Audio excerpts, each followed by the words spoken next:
know, because I don't know, you just realize a lot of shit. And so for me, before those books, I was still a big believer in people, but after those, like, I don't know, I was just so sure of my journey and my vision that I didn't feel like, put it like this, if like confidence and belief, I think I talked about this in my book, but if confidence and belief is like a cup, and everyone has their own cup of confidence, and some people have no liquid in it, no confidence in it, some people, their shit is overflowing, like, my shit was just always overflowing and constantly refilling itself, that I knew I could hand some out and never feel empty. And so I was always, and still am, just like, let me believe in you for you. If you don't believe in you, I got you. Don't trip. That shit almost gives me more energy when I do that for people. Yeah, like, well, you know, have you heard the quote? The quickest way to get what you want is by helping someone else get what they want. Yeah.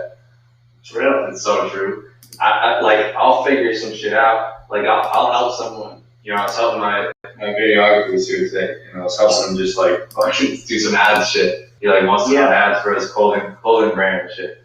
And I was just looking through it, and like we were just looking at it for 20 minutes, and then after I was like walking to the kitchen, and I just like realized some shit that it finally took to this moment to connect some random fucking thing that I should be doing just from helping him out. I don't even remember what it was, but it's just, that's how it works, bro. Because that's really powerful shit. To give without wanting anything in return is the real definition of giving. So whether it's giving somebody advice, giving somebody support, but that's one of the Deepak Chopra things. And it just, I'm pretty sure from that book where it just talks about everyone you meet, you should be giving them something.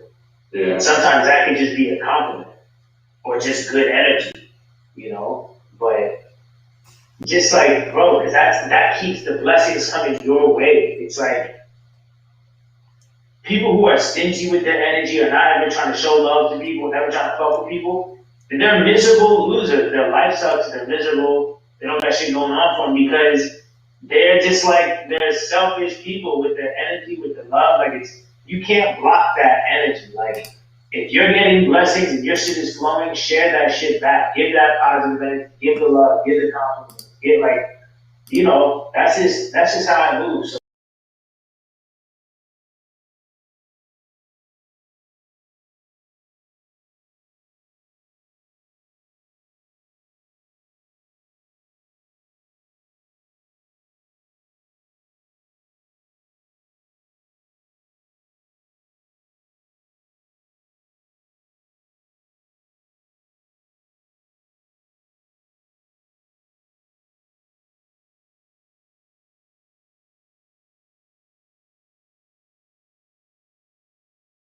yeah.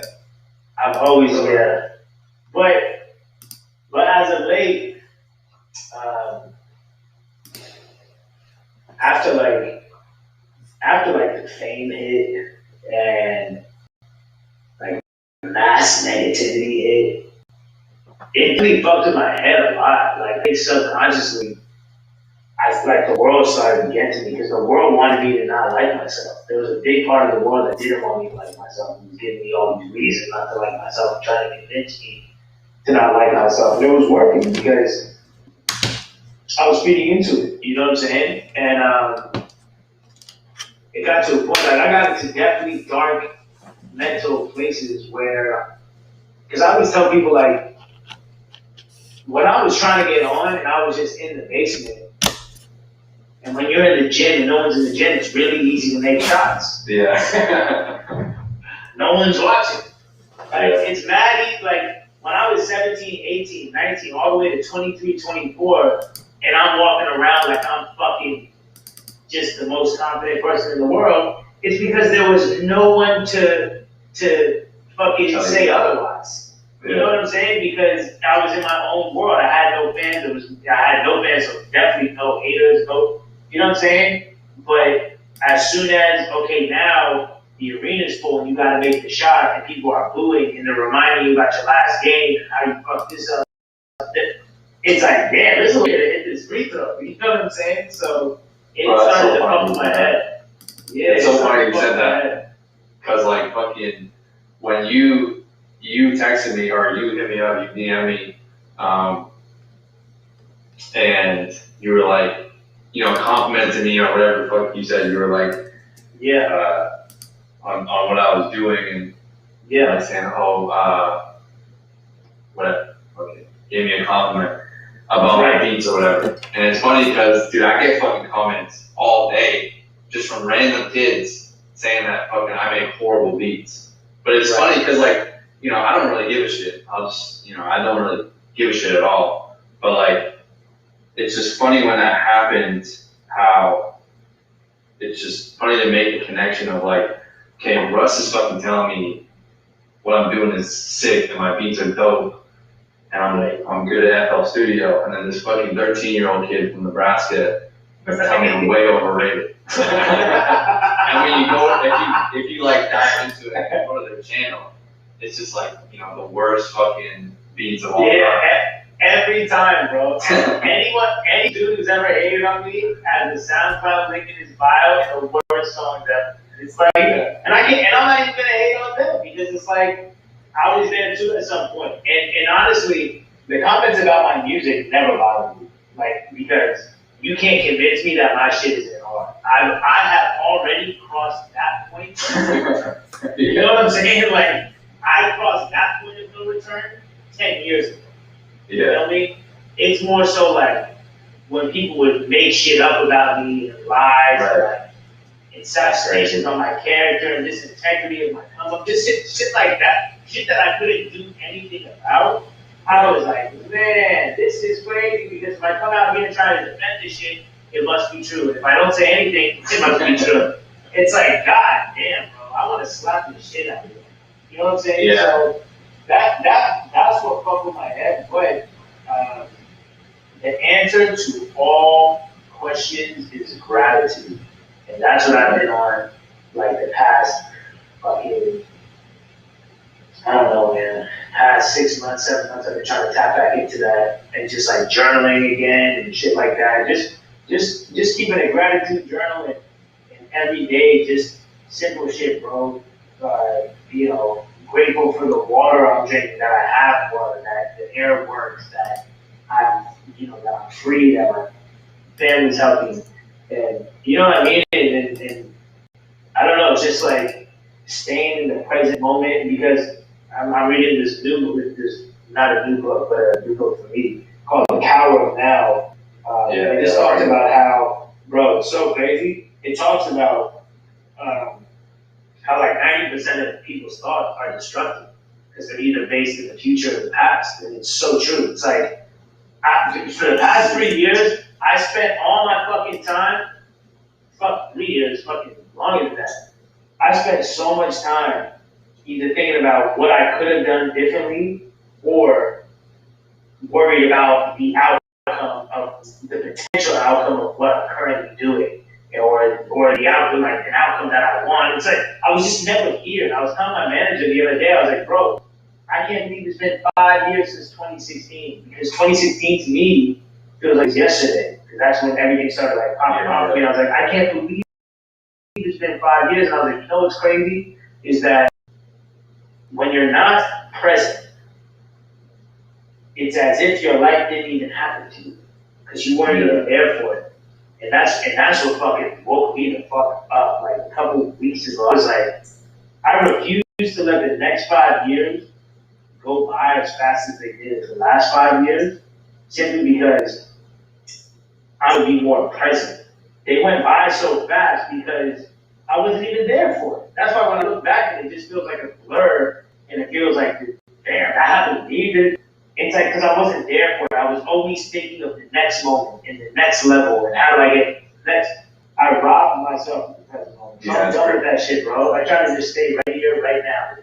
Whatever's going on over there isn't real. Like, it's just not real. That's like attached. Like the results aren't real. The outcome isn't real. The past isn't real. None of that shit is real. None of that shit matters. Yeah, it's definitely a balance, dude. Like, fucking, I was just talking about this like today. Yeah. But like, I think I realized that like when my mom passed after 3 years of cancer, single fucking day, me and my sister, like, I told you I was editing videos in 3 hours. That's because I had no fucking choice. I had to, you know what I'm saying? Like, I was posting videos every other day, and from like, my sister would go to work at 2:30, and then I'd be with my mom from 2:30 to like 1 a.m. And then the night nurse would come, I'd wake up and fucking do all this shit. But, what the fuck was I saying? You said it was a balance. Oh yeah, so after all that shit was over, you know, and like, I fucking was living with my sister, it was like, what the fuck just happened? Like, I never lost anyone before, and it was my mom. And then 3 months later, we moved to California, bought a house, fucking plug came out, and all this shit. And once I got to this house, I was moving every year for like 10 years straight. To Florida, to fucking back home, and then out to, you know, I started like an app at one point. Like I got like an investment to do an app in like 2014 or something, like right before I started doing music shit, like the touring shit. And then before that was college, so I finally got here, and I finally had a place without roommates, and I had a fucking house. And I was just like, I had to come to, I don't know, I was thinking a lot about on my mom's like quote thing at her funeral. It's one of the lines on it was like, "Past left undone must stay that way." We picked out the quote, but it was just perfect. One of the lines is, "Task left undone must stay that way." And it was just like, it's crazy because like, you know, your whole life growing up is just like, you know, we gotta do this to the house. My mom went to college when she was 40, and like, it was always just like, this has to be done, you know what I'm saying? It was always just the next thing. So you develop that mentality, and then when she passed, it was like, well, so it's, you know, damn, like she didn't accomplish all she wanted to do because we wanted to do a deck here, like, she wanted to like finish the kitchen, and she wanted to do this. But it's like, that fucking process was her life. You know what I mean? That process of chasing that next thing was her life, and it's almost like I had a weird realization of just like, dude, you can't lose either. You have to figure out how to be in the moment, but you also can't lose the fucking chasing thing. Because I see some people that follow just randomly on Instagram who have some success here or whatever, and then they get so fucking one with the earth that they can't chase after anything because they have to enjoy the moment right now. Whereas like, if you play Grand Theft Auto or you play some fucking video game, once you beat the game, there's no missions left. And you're just running around doing nothing, you know what I mean? So it's like, I don't know, that was like a moment when I moved here after all that fucking madness went on for years. But see, that thing that you're talking about, the need to always have the chase, the shit that I'm starting to realize is that I think there's a real power in chasing the present moment. I think that is actually the thing that is always slipping away from us. Is the present moment. Because if I chase, there's like a quote, something along the lines of like, the best way to prepare for the future is act like it's not coming or some shit. You know what I'm saying? And it's basically because it's like, if I'm chasing after being as present as I can be, I know from a music standpoint, it's gonna be the most pure shit ever, because I'm not thinking about, is this gonna work, what's it gonna do? I'm just making shit. If I can tap into the purity of the present moment to its fullest, and I chase after the present moment, I know my future is gonna be lit. Because I took advantage of today. The future is just a fucking reaction to what you did today. You know what I'm saying? So it's like, I'm starting to kind of think like, man, maybe what the fuck we've all been chasing, or what we all should be chasing, is the present moment. Because otherwise the chase never ends, and you never feel content. You never feel satisfied because there's always something else to be done. Okay, I went platinum, now I want to be double platinum. You made $1 million on the drip plugin, okay, but I want to make $2 million. I want to make another plugin. I want to, you know, it's like, it's like, it never stops. You know what I'm saying? My dad told me when I was 15, like, he said, you have a problem being content, it's going to be a problem when you get older. He said, you're going to be the person who has 20 Grammys and is pissed off that you don't have 21. And he's so right. And it's like, you know, it's the balance between ambition and gratitude. Yeah. You know? And it's tricky. It's super tricky. I've been trying to like, that's what I've been doing the past like month or so, is really trying to figure out that balance because, you know, I want to just make sure I'm dominating the present moment and making the most out of it. And I feel like if I do that, everything I really want will come when it's supposed to come, you know? Do you think the pandemic has fucking helped everything you're doing? And you were talking about how you would have been touring half the year if it wasn't for the pandemic. Yeah, but honestly, 2020 was like, dare I say, the best year of my life. Even though so much fucked up shit happened, but it was the reset that I needed. Yeah. And it's the first year of my life that I really took time to look at myself and modify and upgrade myself. Yeah. And so, yeah, man, the pandemic was so necessary for me because it sat my ass down and was like, nah, figure your shit out.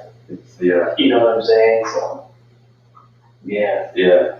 That's the shit I think about though, is just like, you know, when you have like fucking, what did I did a video with Internet Money, and I did a few videos with Internet Money. I saw when you go to the house with Cody and shit. I watched all your shit, bro. That's crazy.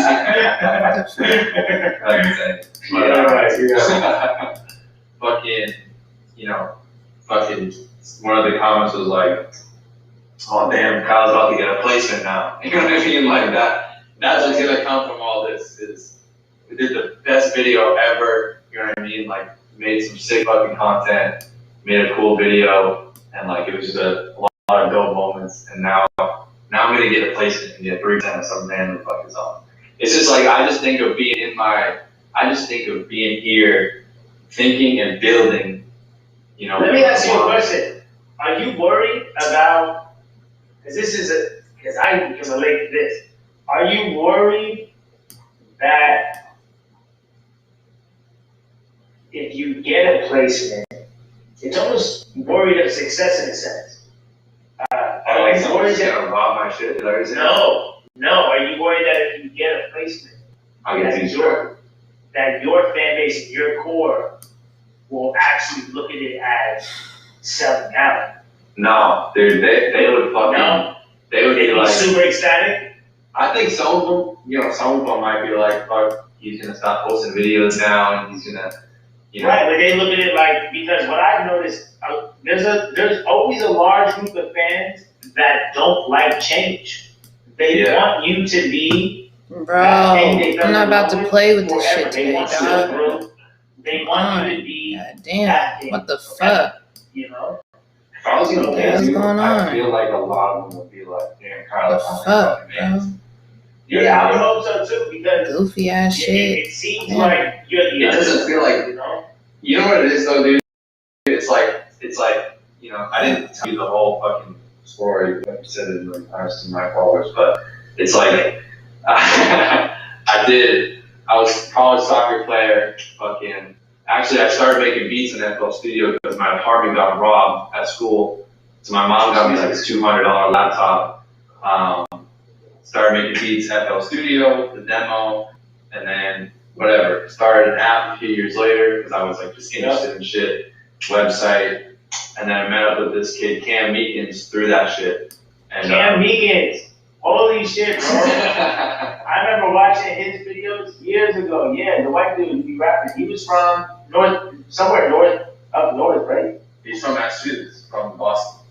Wow, okay. So he like was gonna invest in shit in the app type of thing. Like he was interested in partnering, because we went on like a college tour. This is like when Instagram was blowing up. Anyways, so I did all that shit with him, and we were going on tours. And the first time I went on tour, it was like the fucking, this is it. I fucking made it. I fucking did everything, and I can quit right now. Like, right. And like we did a lot of cool shit. We also did a lot of shows, you know, where people wouldn't even show up. 4 people were there, type of thing. And Yeah. So it was a lot of just like, I couldn't even use a mic the first time I went on the stage. I was like terrified. So wow. So I was just DJing, press and play, and all this shit. But after all those moments of just like becoming comfortable in that environment for like 2-3 years, you know, we're backstage at the coolest shit ever. Like fucking G-Eazy was performing and Cam knew him, so we were backstage and it was like, I'm fucking lit. Like, look at me, I'm crazy. I kind of, and then that added on to like the app thing where we got like $100,000 investment. These people are worth like hundreds of millions of dollars. We're having meetings with them. It was like these weird things where I kind of half got a fake record deal with the app thing. Yeah. Because it was just a horrible, you know, they were fucking us over if that took off. And then I kind of got to see the backstage. Bro, what is going on? Like these DJs. Just what in the like, world? They just wait for the next tour once the last one ends. What the fuck, it bro? was just like this realization of like, why is it every time? Try to get some work done, got some goofy shit. That's crazy to have that level of awareness when that much of a tornado is going on. Yeah. You know what I'm saying? Like, I didn't hate it. I loved like when we had a good show and it was lit. That part was fun, but 99% of it is not that. It's like other shit that I was not interested in. Sure. People don't know that though. People think that this like touring is just like fucking like arenas, pussy, and money. it's like, bruh, that's 2 hours. Yeah, just like, yeah. That must be a lot, dude. Like, you were talking about your vocal cords are getting fucked up. Well, because I don't know what the fuck I'm doing. Like, I don't know how to say it. I don't know. I don't do vocal warm-ups and vocal cool-downs. And I should, but that's why, like, you know, I probably needed a break. My shit was fucked up. Like, at the top of 2020, my shit was fucked up. The vocal doctor told me if I was going to keep going at that pace, I was going to blow my shit out by the end of the year. So, probably the best that's what would happen for me, you know. Yeah. Here's a good question I have. If you knew everything you knew now, right? Yeah. And it was 2000, you signed the Columbia deal in 2016, right? The 50-50 deal. If you knew everything you knew now, and you go back in time, would you still do that same deal?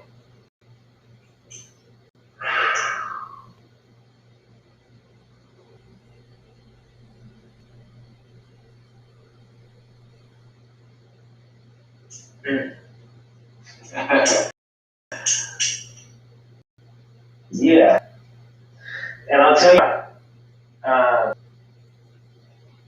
one, off just the sheer principle that I believe that everyone's journey is their journey, and for me, when I'm living my truth, which I was, and I'm living your truth, what's supposed to happen happens, and that was supposed to happen. That was a necessary bullet point for the journey. And, you know, for whatever it's worth, I learned a lot about the music business. I learned a lot about the music business, and I met some people that introduced me to some people that introduced me to some people that I work with today, type of shit. So, yeah, I mean, I don't blame myself for signing back in 2016. Like, at the end of the day, Apple Music came out in 2015. Spotify was not even lit like that. So there was no way to really be able to tell like that, you know, that shit was gonna go fucking through the roof. I was getting with them because at that time, it was like, man, I need to level the playing field. You know, every other artist I look up to, Drake's, all these, they got labels. And I was like, my whole thing was I wanted to get on the label. I wanted to just go next level. So I was like, oh, well, next level, I'll go fuck with the label. So I don't blame myself. And yeah, if I knew what I knew now, I mean, yeah, it's easy to be like, no, I wouldn't do the deal. You know, I waited out, I'd invest in Bitcoin and Spotify. So it's like, yeah, yes. You know what I'm saying? It's like, whatever. My friend told me to invest in Bitcoin, and like I don't do shit like that either. If you can't tell, like I fucking just stick to what I'm good at.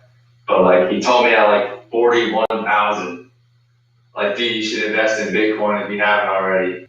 And like I just pretended like I did, and it dropped to like 31 the next day. And I was like, dude, you fucking lost me 10 grand. I bought one Bitcoin. Just because, like, you know, I don't think it's just like talk. It's just something he didn't expect. Like, it's just like people were just talking about that shit. I bought in at Bitcoin when it was like, not that early, but I bought in. My manager convinced me like 4 or 5 years ago. That's crazy. Yeah. What shit do you think about, you know, like looking at people like Jay-Z or Kanye or whatever, like what other shit are you looking at in the future to like build on? Because you already have the fucking music thing down.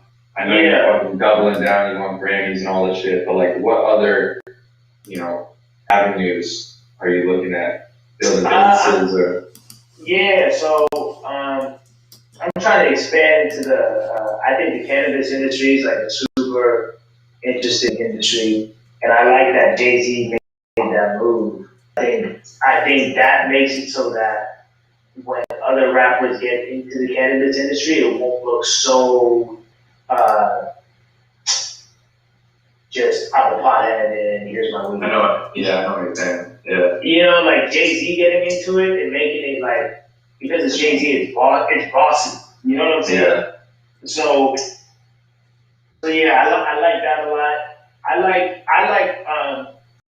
was telling little baby this when we were shooting the video. I was like, bro, anything you naturally do, sell it. Yeah. That's what I'm on. You know what I'm saying? Like, I have fucking, my hair is my hair every day. So naturally, fans for the past 4 years, 5 years, what's the hair care routine? Got the hair care? It's like, they asked it so often. And I was like, okay, well, I'm not going to give you what I use, because the company that I use isn't mine. What I am going to do is make own and make sure that the products work and that it's incredible, X, Y, Z.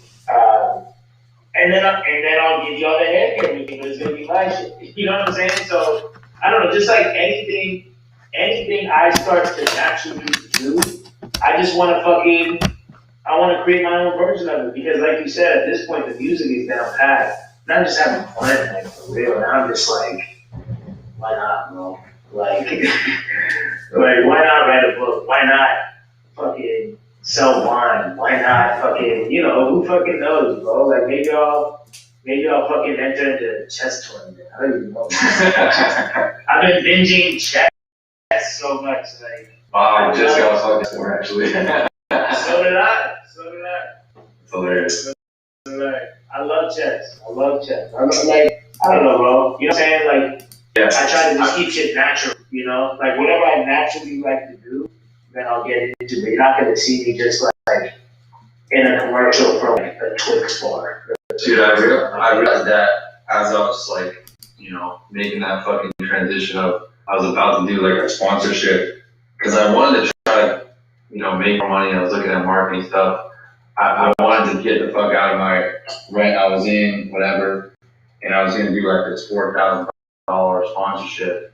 And then I went down this plugin thinking like, fucking, I didn't think much of it. I thought I was going to do like a couple, like 10 grand or something. And like, That's a million. Literally, in one day, I made 100 grand. That same day. In one day. One day, made Dude, like that's, Yeah, well, I don't know how that's much next. cut out or not. That's next level shit, man. It's like I fucking produced God's Plan for Drake and collected all the royalties today. And I just, and 3 days later, it's a thing of the past and I'm working on the next thing. So that's like the freedom shit that like. See, because you're selling what you do. You naturally make beats, so it makes sense. Like, all right, I'll give you a plugin. All right, here's a kit. You know, like that makes sense. And that's why people are gonna buy this shit because I always tell like, you know, I think a lot of Instagram influencers have a problem because they struggle with this where they blow up for their beauty and then they try and pivot, you know, and they're like, check out my song, and it's a hard transition because people didn't fall in love with you for that. Like every single one of your followers is there because of your beauty, right? You just now at 1 million followers said, listen to my song, and you might think because you have 1 million followers, it's gonna work, but it's like, it's not that easy because your audience hasn't been trained to give a fuck about your music. They've been trained to give a fuck about your beauty. So same shit with like, with what you're doing, because your audience solely gives a fuck about you and your music. That's why someone with, how many subscribers do you have? 400,000? Right? 450. So 450,000 subscribers, followers, but can make $1 million on a plugin. That's every single one of those subscribers is interested in music. So when that person puts out something music related, it's gonna work. Just like if you do the math too, like it's not that much. Like a couple thousand people buy something at $50. Do the math. That's 6 figures right there. Literally. So it's like, yeah, but it's like it's creating an audience off your authenticity, off of your true passion, and then monetizing it. And it's not hard at that point. It becomes tricky if you get famous for something that's not even you, and then you start trying to go sell something else. And it's like, well, I thought this was you. It's like, no, that wasn't me. I was finding myself. This is actually. It's like, well, I don't know what's about. Yeah, it's just that's why it's like some of the shit, you know, like sometimes it's not even time to fuck, or you know what I mean? Like you don't want to blow up for certain things, like at all. Hell yeah, you really don't. You wanna make sure that when all eyes are on you, they're on you, like the real you, not the fucking, not some underdeveloped version of you. But then, like I said, you're gonna have a hard time trying to make that transition to like get people to buy into your real self. What we thought this was it. So I mean, you know, like I said, you have more than 50,000 subscribers, but can make 100,000 in a day. It's kind of crazy. It's really wild. It's like, you know, when you do the math, you take that many people to make $100,000. At the end of the day, to make way more money than you have followers is the way. Yeah. Because a lot of people. When you said that, dude, I was like, fuck. like just because, because I think you said have more money than followers or whatever. Yeah, but a lot of people are the opposite. There's a lot of rappers and a lot of just artists and whatever who might have 10 million followers, but it's like, did you make $10 million this year? Yeah. If you didn't make $10 million this year, but you have 10 million followers, what does that even mean? That means that they're not laughing with you, they're laughing at you. You know what I mean? Like, what is that then?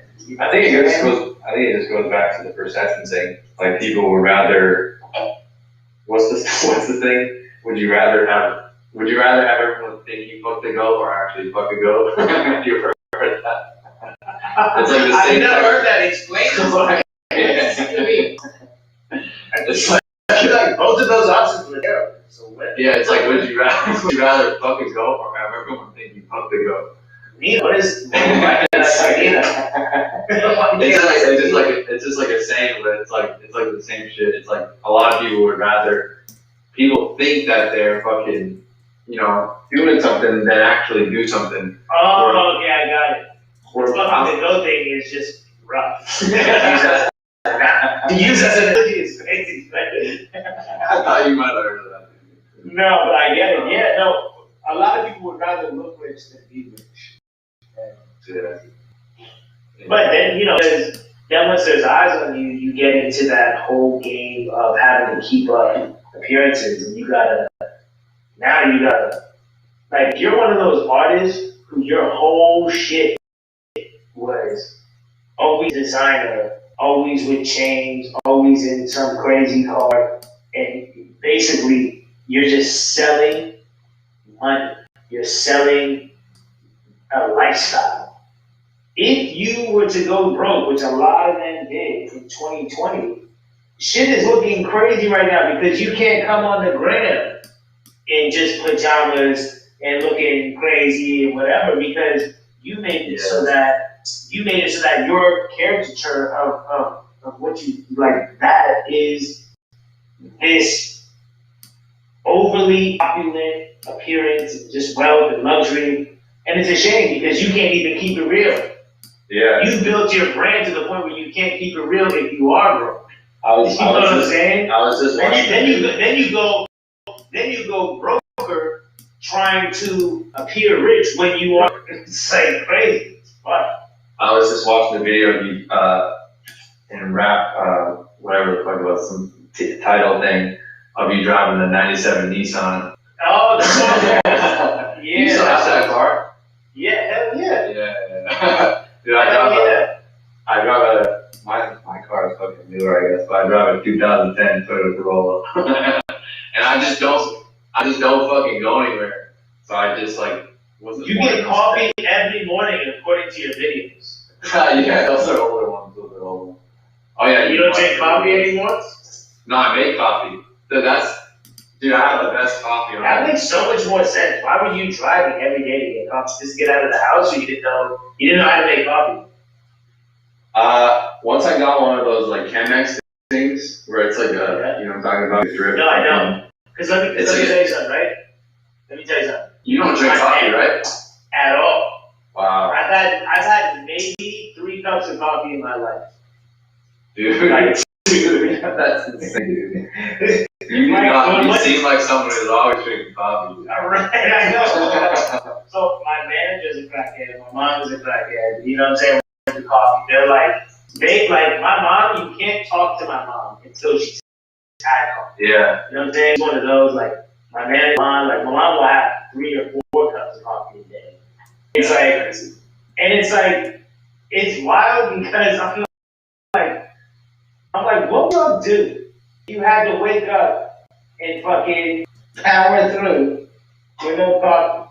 Yeah. You know what I'm saying? But everyone needs their place. I think I'm just fucking naturally turned. You know what I'm saying? I would make it a point to do my whole fucking morning before I do that. I'm already awake. Oh, really? I don't touch that shit. Do you like the taste of coffee? Dude, I drink it black, but it's an acquired taste. It's do you like the taste of tequila? You know what I mean? But it's that, but you drink it. But I drink tequila. Why? Anything I drink is to get drunk. I'm otherwise, what am I doing? Yeah, but you don't like the taste of wine, right? No, but because I'm not drinking it for the taste, it doesn't bother me. Because I'm I'm trying to get from A to B. Oh, so you that's what I'm saying. So it's just you're drinking it to get to point B. Yeah, but when you have the first sip of wine, right? Fucking have that first sip of wine. You're not drunk yet, but you feel good after that. Just the first sip. You're just because you're closest to your destination. Yeah, that's the same. It's the same shit. It's your brain just remembers the taste. Kind of how productive you were fucking while you drank it. But the few times I drank coffee, I was geek. I was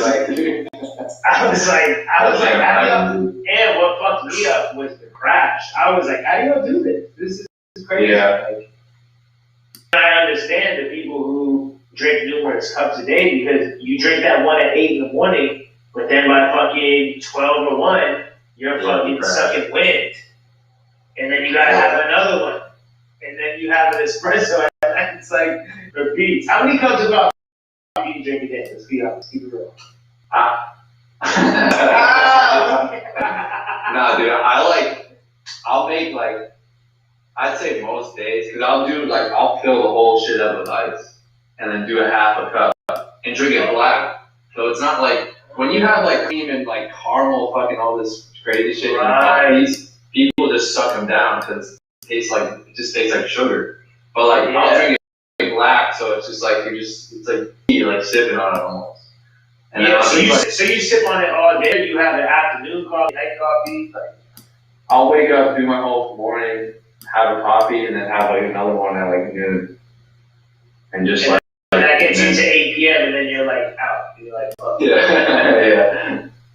Bro, you're such an adult, I'm so proud of you. I'm fucking, what, are you like, what's your like, do you try to eat healthy and shit, and like, how do you, cause I feel like we're similar in a way where you're just in your zone at home, making music and doing your thing, like. So I have a good situation here, because my brother is a certified nutritionist and personal trainer. Yeah. So, and I got a gym in my house, like a crazy gym. Yeah, I built one in my fucking garage. Yeah, so I work out, usually at best 6 days a week, but sometimes I'll miss a day or two, so 4 to 6 days a week. And he prep things for the past like 2 years or some shit. I'm just not that diligent and disciplined with them. Like, I might have one of those meal preps, and then I'll order Uber Eats, or I'll have 2 of them, and, you know what I'm saying? So, but I always tell them, like, I'm healthier than 99% of them, that's for sure. Yeah, I think what it was for me was when I started learning about the foods and like and the workouts and the stretching and the running, like how it helps your body. Like once you learn about it, it's hard to like go back. It's hard to like not, because your brain just fucking feels like you're doing good shit. I love the running though, dude.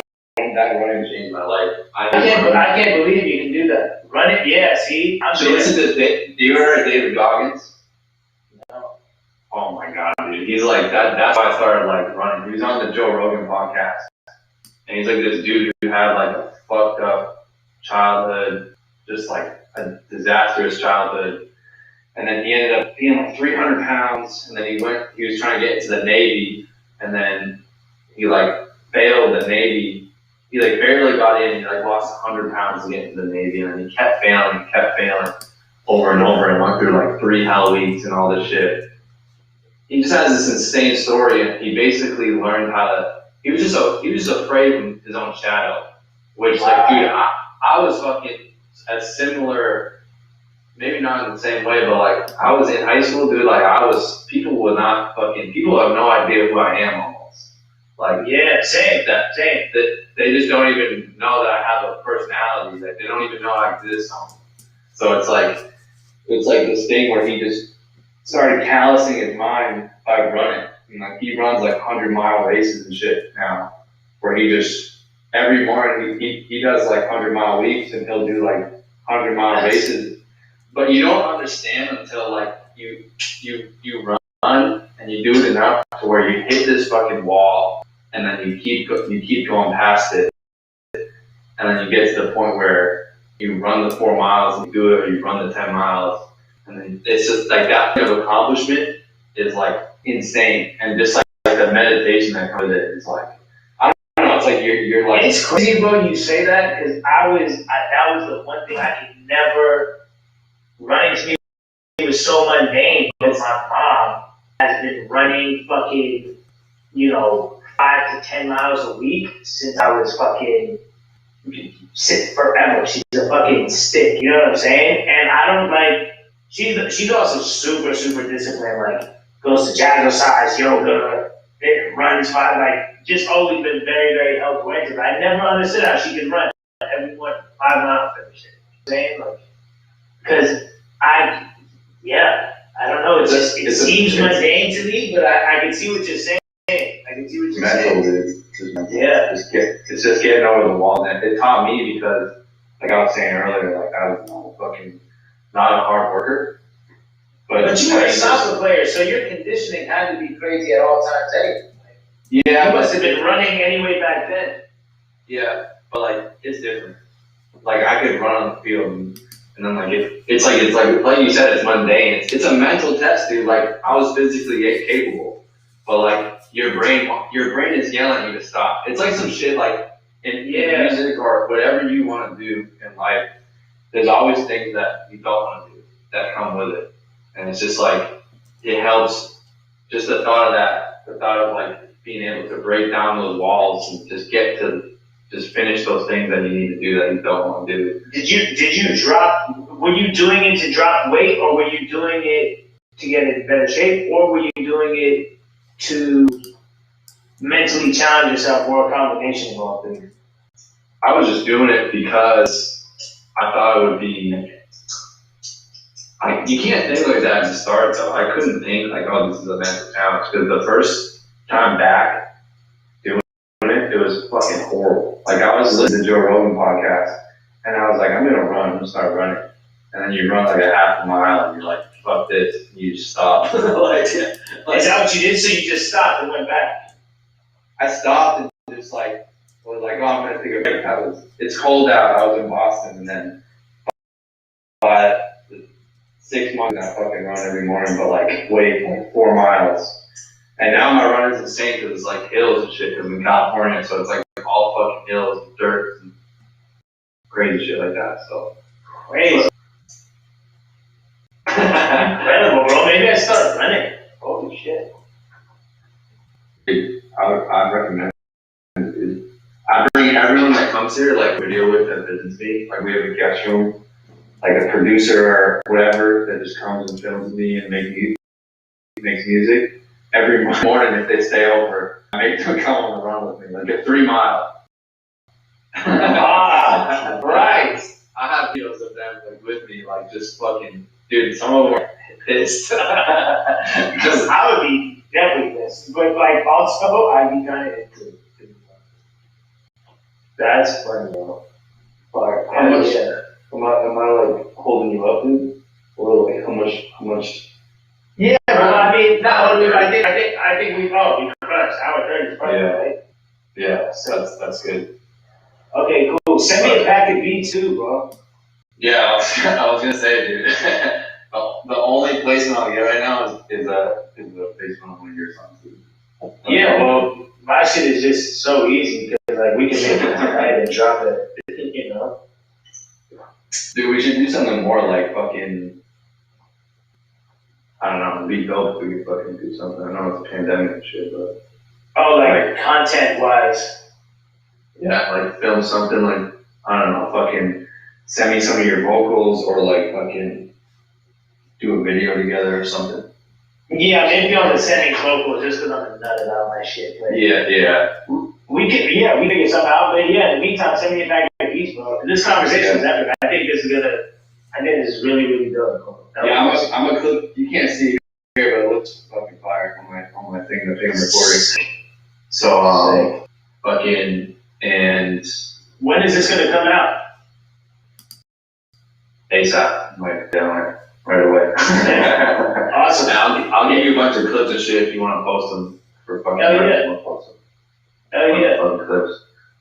I was gonna ask you too. I did a video a while ago because I found like a beat that you posted on YouTube like 13 years ago. I was gonna ask you. For a reason though. Yeah, that's why I fucking kept all my DMs to you. Because I had 100 fucking DMs to you, and I was like, it's fine, he'll appreciate the persistence. Absolutely. But I was going to ask you how you came up with the name DJ Ripley. Oh, well. Oh my god, I can't let you can't figure it out. Because I was just this little white kid in high school in 2006 making beats, and Ripley, believe it or not, was like, oh, yeah. So it was like, believe it or not, I'm making beats. The worst shit ever, bro. But it was like, I remember being in fucking high school, like, just thinking that those beats were the shit. Yeah, dude.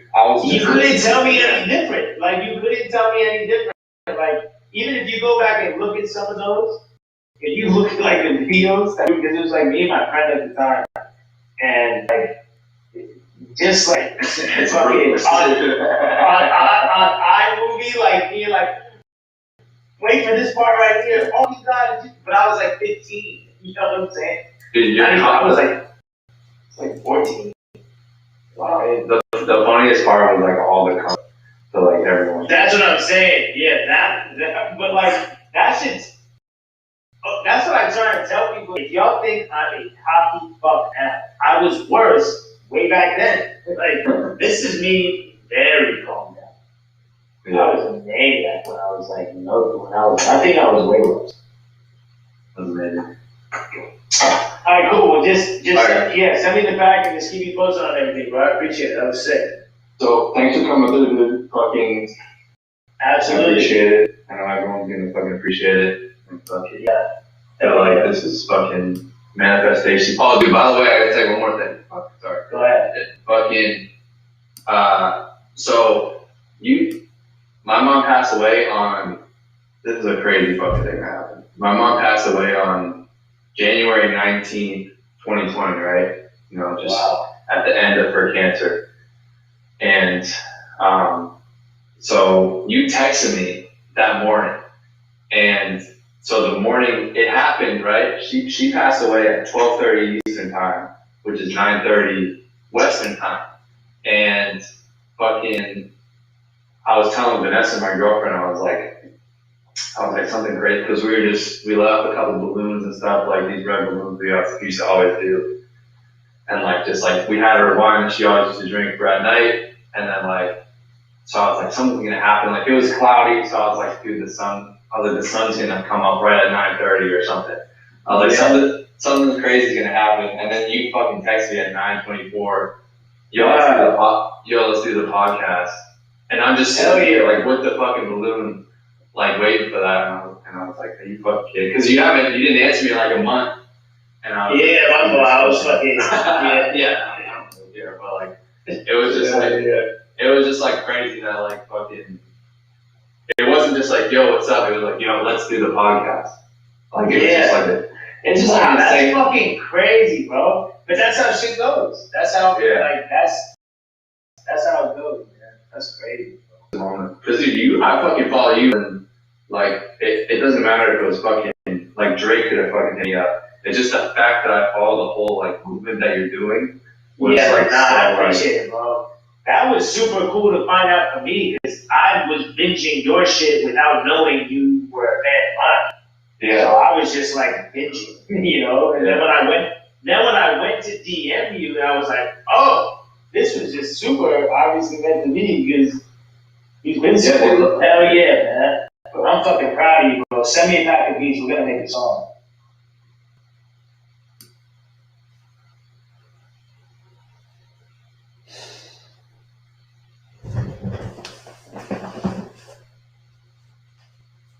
It's happened so many times to so many producers, and it's just becoming like we're just beating a dead horse. We're talking about the same thing over and over. And on top of this continuously happening in our community, number one, no one's doing anything about it. Number two, no one's really talking about it. And number three, everyone's fucking complaining about it. Perfect. That'll be in the background. All right. There's gotta be like an easier way to do this. This is the best way I found, because this website is like quality for audio. And like, I'm in Boston, so it's just like it's hard to. This is the best way I gotta do it right now. But we're here. Welcome back to the Kyle Beats podcast. We're here. We're back. We're doing it today on the podcast. We have the one and only Grammy-winning producer and much more. Ill Mind. What's going on? Yes. What's up, Kyle? What's up, guys? Appreciate the love. We're here, man. We're here. We're finally here, dude. Let's get it, dude. So, like, basically, kind of how I like this let this podcast go. I try to make it like a free flowing podcast rather than an interview. But since you're a first time guest on here, in case people don't know your story, let's go through the backgrounds. I know about you, but I don't know everything. So like, take me back. Like, how did you get into? How did Illmind all start? How did this all get started from where you started from where you are today? Yeah, man. You know, I don't think my story is like super crazy. I think it's very similar to a lot of people's. But you know, basically, grew up in a musical household. My dad was a musician, played guitar. Growing up as a kid, I just always heard music from soul to hip hop to jazz to R&B, funk, disco. I mean, there was just always music around, music playing. And so naturally, as a kid growing up, I just became super fascinated with music and how it's created and, what it takes to create music. So it turned from, it started as a curiosity and turned into a hobby and then eventually into a career. So eventually, I just figured out how to make beats, pretty much taught myself. Yeah. And went through a series of different things like hardware, software. Yeah. So what year was it when you first started learning? I first started, I think, really digging in like a lot, like really digging in probably around 2002. Yeah. How did you go about teaching yourself? There was PlayStation, bro. Really? PlayStation, man. I don't know if you guys remember that game. Yeah, that was one game. I've never played it, but everyone's always talked about it. Yeah, so that was like a game changer for me because at the time, I couldn't afford like a beat machine or like anything really. So like I remember getting that game as a gift and just started fucking with it. And I was like, you know what, this is super fun and I'm gonna keep doing this. So that was it. Yeah, it's crazy, dude. Like even when I was like, I've always been into music and coming up, and I tried to hook up the keyboard in like 2008 or something, and I just didn't figure it out. And I was like, all right, well, can't figure it out, and then just gave up. And it didn't start making beats until like 5 years later. It's crazy, like those barriers to learning how to do it were so much bigger, especially when you were starting compared to they are now. You can learn how to make beats in like 6 months on YouTube now. Yeah. I mean, it's so technology is so advanced now compared to back then. I mean, there's no more excuses. I feel like at this point, if you can't get to the level of like making decent beats, like at this point, then you have a long way to go. Back then it was fucking super hard and super expensive. Yeah. So yeah, man, we're living in luxurious times. How old are you now, by the way? I am in my mid to late 30s. Let's just put it there. So I'm up there, man. Amazing. And like, what do you think attracted you to like making beats? Do you think it was just when you first picked it up, you just fell in love with it, or what was it that kind of like attracted you to that whole thing? Just hip hop, man. Yeah. The sound of drums and the different textures and like the musicality and just the way that like music makes you feel. I was just always fascinated by like why music makes you feel a certain way. Yeah. And so like the idea that like I can create a piece of music that could potentially change someone's life or make someone feel a certain type of way or feel some kind of emotion. Like I really connected to that idea early on, and so it just like became an addiction from there. Crazy.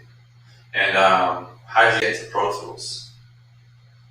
So I got into Pro Tools. For those of you who don't know, he makes beats on Pro Tools. Yeah, I make beats in Pro Tools. I'm one of the few out here really doing it in Pro Tools. But basically, I was kind of forced to learn Pro Tools. So one of my first keyboards was this keyboard called an ASR10 by a company called Ensoniq, and it was this keyboard back then that like Timbaland used, the Neptunes, Kanye, RZA, Yeah. all these guys that I like came up to and like looked up to back then, all used like the same keyboard.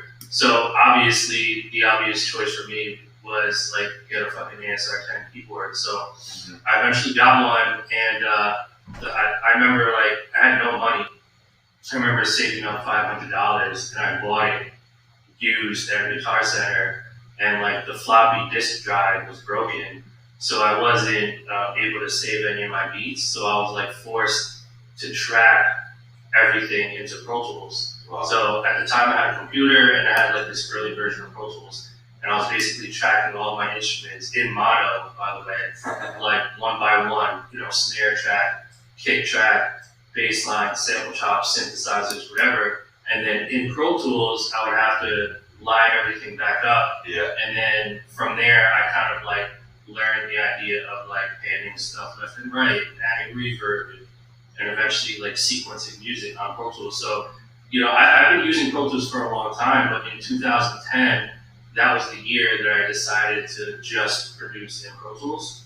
So one day I was like, you know what, let me just try to just make a full beat in Pro Tools, like with the MIDI and everything. Yeah. And I ended up loving it, and like from there I just kept going. And so now I'm just still using Pro Tools. Have you ever thought about like switching to another DAW to make beats or anything like that? Yeah, I've tried everything. I fucked with FL, I fucked with Ableton, Logic, Reason, but none of them give me the same feel that I get when I use Pro Tools. And that's just a preference thing. Like, Of course. my brain is wired to like really, really be able to maneuver in Pro Tools, just because like the way that I approach making beats and making music is like kind of a little left of center compared to most people. And so Pro Tools just gives me that freedom to create in the way that I want to create. So I never really like switched over. How do you feel about, everyone's always been telling me to go to Pro Tools, because I know Pro Tools, like, it's like kind of like the industry standard of recording vocals. And like, I make beats on FL Studio, I mix everything on FL Studio. I'm like a FL Studio wizard. I hate switching to other things. And so I've been like working on my own songs and recording vocals in FL Studio and mixing it down and mastering it with mostly stock plugins for mixing. What's your opinion on that? Do you think it matters? Or?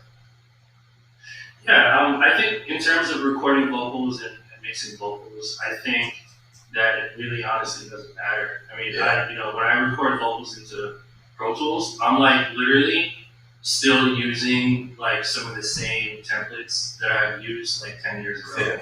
But my default compressor for vocals is the DYN3 compressor that like comes with Pro Tools. Yeah. I still use that. I still use like the 7-band Pro Tools EQ. The default Pro Tools like de-esser I still use. So, a lot of the shit I use is still stock as well. Yeah. But on top of all that stuff, there's some other shit that's like really, really wild that I fuck with too. Like, I love the isotope stuff. I love Fat Filter. I love, there's so many. Yeah, So I need to much switch to fun. Fat Filter. So. Yeah, Fat Filter is great. I'm like an ozone guy. Yeah. But again, like, there's no right or wrong. I think for obvious reasons, it comes down to what you do with it. So, and like trusting your ears. Yeah, so you've had a lot of success in the industry, in the quote-unquote industry. You've worked with Drake, Beyonce, Jay-Z, Kendrick, many, many more names. Huge placements. What do you think makes it, like, you really put in an effort that I've noticed to kind of create your personal brand? You do the Pass the Aux, you're on social media, on all social medias, you're doing podcasts, you're doing this, you're willing to come on my podcast with my producer influence. What do you think it is that makes you, like, why do you make that effort if you've already had this success in the industry to create that personal brand? Boredom.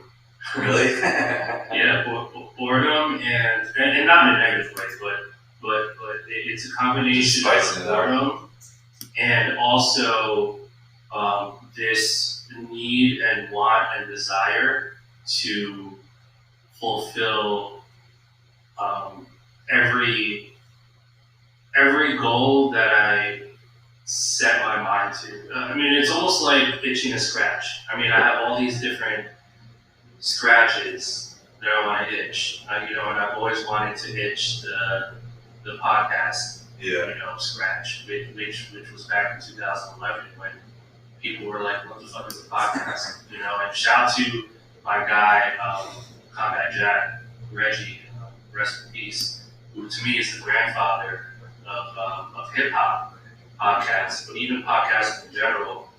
He had a podcast back in 2009, and they used to have an office called PNC Radio. Shout out to my man Reneé King out here in Brooklyn. And this was literally, again, when no one had podcasts. And I remember being a guest on his podcast, and he was like, "You should start your own podcast, production." And I was like, "You know what?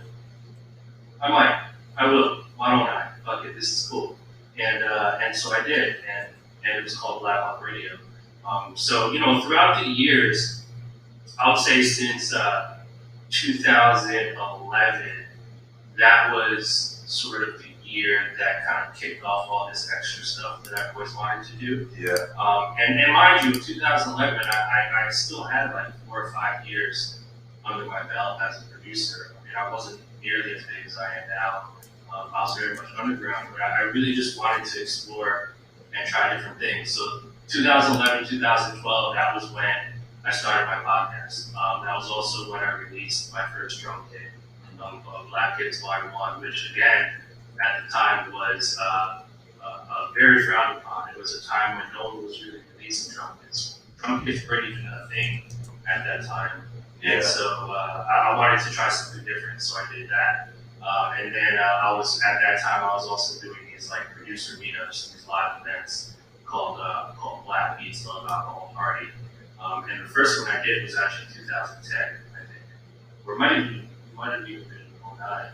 But we started doing that. So all these different things that I'm doing currently and that I've done in the past, if you notice, like all of those things are centered around like the music producer community. And I think my motivation behind that is because, number one, I know what it's like to be an aspiring music producer and not have any community and not know where to go in terms of like to connect with like-minded people. And number two, I just genuinely enjoy being around other people that are like me. People that are, not really into other outside things except for, making beats all day, creating music, being fascinated with like sound and sound design and audio engineering and musicianship. And those are all qualities of people that I enjoy being around. And so that's the motivation behind wanting to do Pass the Logs producer meetups, wanting to do a weekly podcast, wanting to release drum kits, and just everything that involves the producer community. Like I'm going to be all for it. Yeah, I mean, that was a big part. I mean, for me, a little bit of I know you probably don't know too much about me, but like 3 years ago, I'm 27 right now, so 3 years ago. 27 feels old, right? I don't even know, dude. Like, I remember pushing 30 and being like, I'm old as fuck. Yeah, I feel like once you hit 28, you're very close to 30. 27 is like the 27 is like the weird in between for me. Totally. But like 3 years ago, almost 4 years ago now, probably 3.5 years ago, I moved to Florida. I was a college athlete. I was always an entrepreneur, but kind of just played soccer and just did whatever in college. Got out of college, started a couple startup companies, just got like investments. It was like a website. It was when apps were becoming big. So like we partnered with some kid, got like $100,000 investment. Whatever, did that for a year, kind of just tanked. Kind of like the classic stuff that Gary Vee always talks about, just kind of just happens. And then from there, I've always been making beats on and off.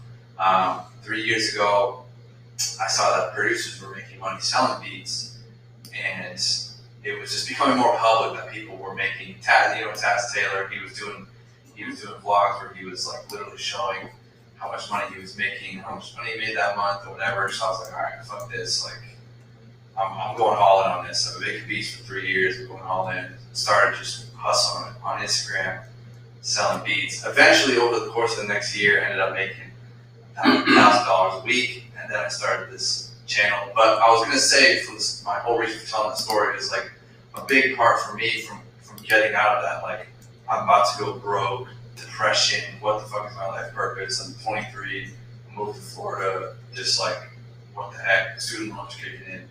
Big part of like getting out of that depression was just like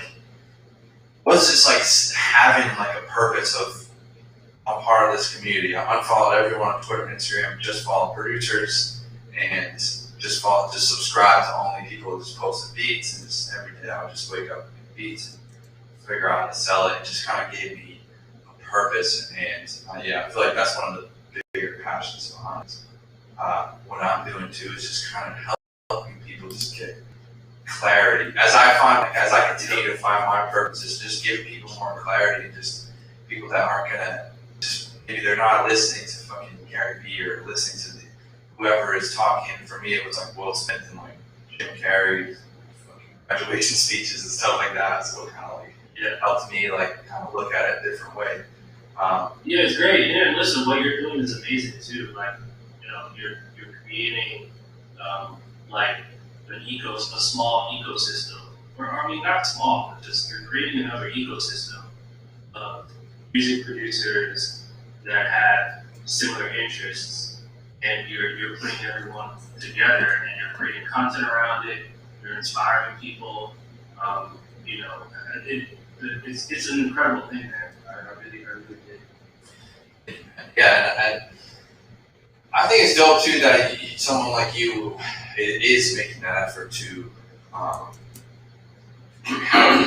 be a part of that community and like do the tours and do the Past the Ox tour, and do the podcast, do all the social media stuff like that.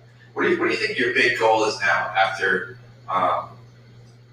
winning Grammys, working with pretty much everyone, and as a producer, like what do you think your goal is right now moving forward? Man, you know what? Things evolve and change every year. Yeah. I'm consistently running through a million ideas in my head, and the motivation for my decision making is always number one is what I'm about to do gonna help people, and number two is what I'm about to do gonna be fucking fun. And those are the only two real criteria for any decision I make. You know, obviously 99.9% of those decisions are rooted in something music related, whether it's producing music or releasing my own project. So that's sort of like the open-ended kind of general answer, but more specifically, you know, really what I see in the future is like more of what I'm already doing, and some other sort of like innovative ways to express myself creatively. Obviously, I see all of that stuff being rooted in music still, but you know, so that being said, it's, you know, more obviously more placements, more music. I've really been putting a lot of energy into artist development lately. So you know, I'm working on developing artists, breaking artists, releasing my own music, which I haven't really announced yet at all, but you guys are definitely gonna see some Bill Mine release music coming like very soon. With your own vocals and stuff on it? No vocals on me. It's really just me producing. Yeah. Different people. Oh yeah. Kind of like Calvin Harris, Cali style. But you know, not what you guys expect. And I've been really hard at work doing kind of that kind of stuff for the past few years. So I'm just gonna start unleashing a bunch of music very soon. So some of that stuff, more Past the Hawks stuff. I just announced that I'm going to start doing Past the Hawks online. So it's called the Past the Hawks online experience. So it's basically the same thing, except you log into a video chat room through Zoom. And so if you see the schedule of my Past the Hawks appearances, and you're like, fuck, I don't see my city. I live all the way in like Brazil or like Japan somewhere, which by the way, we're going to experience here, but if you feel like you live in the middle of nowhere and you're a producer and you wanna experience Pass the Hawks, we're gonna start doing it online. So obviously, if you go to my website, you'll see tickets are up now for that. And then more stuff with my club, my platinum club. The memberships are growing, man, and I see a lot of talent there. So again, a little bit of everything. More songs, more music, hopefully more Grammys, more growth. And the funny thing is, even with all these accolades that I have, every day I wake up, I still feel like I'm just starting. Every day it's like I wake up, I'm like, this could all go away tomorrow. So let me make the best of today. Do you think that that's a good thing or a bad thing? I think with balance and discipline, it's going to be incredible. Yeah. You want to, Because you have to have it, but you can't let it run your life. You can't run your life. I mean, you want to embrace your accolades and not be shameful to accept and embrace your wins.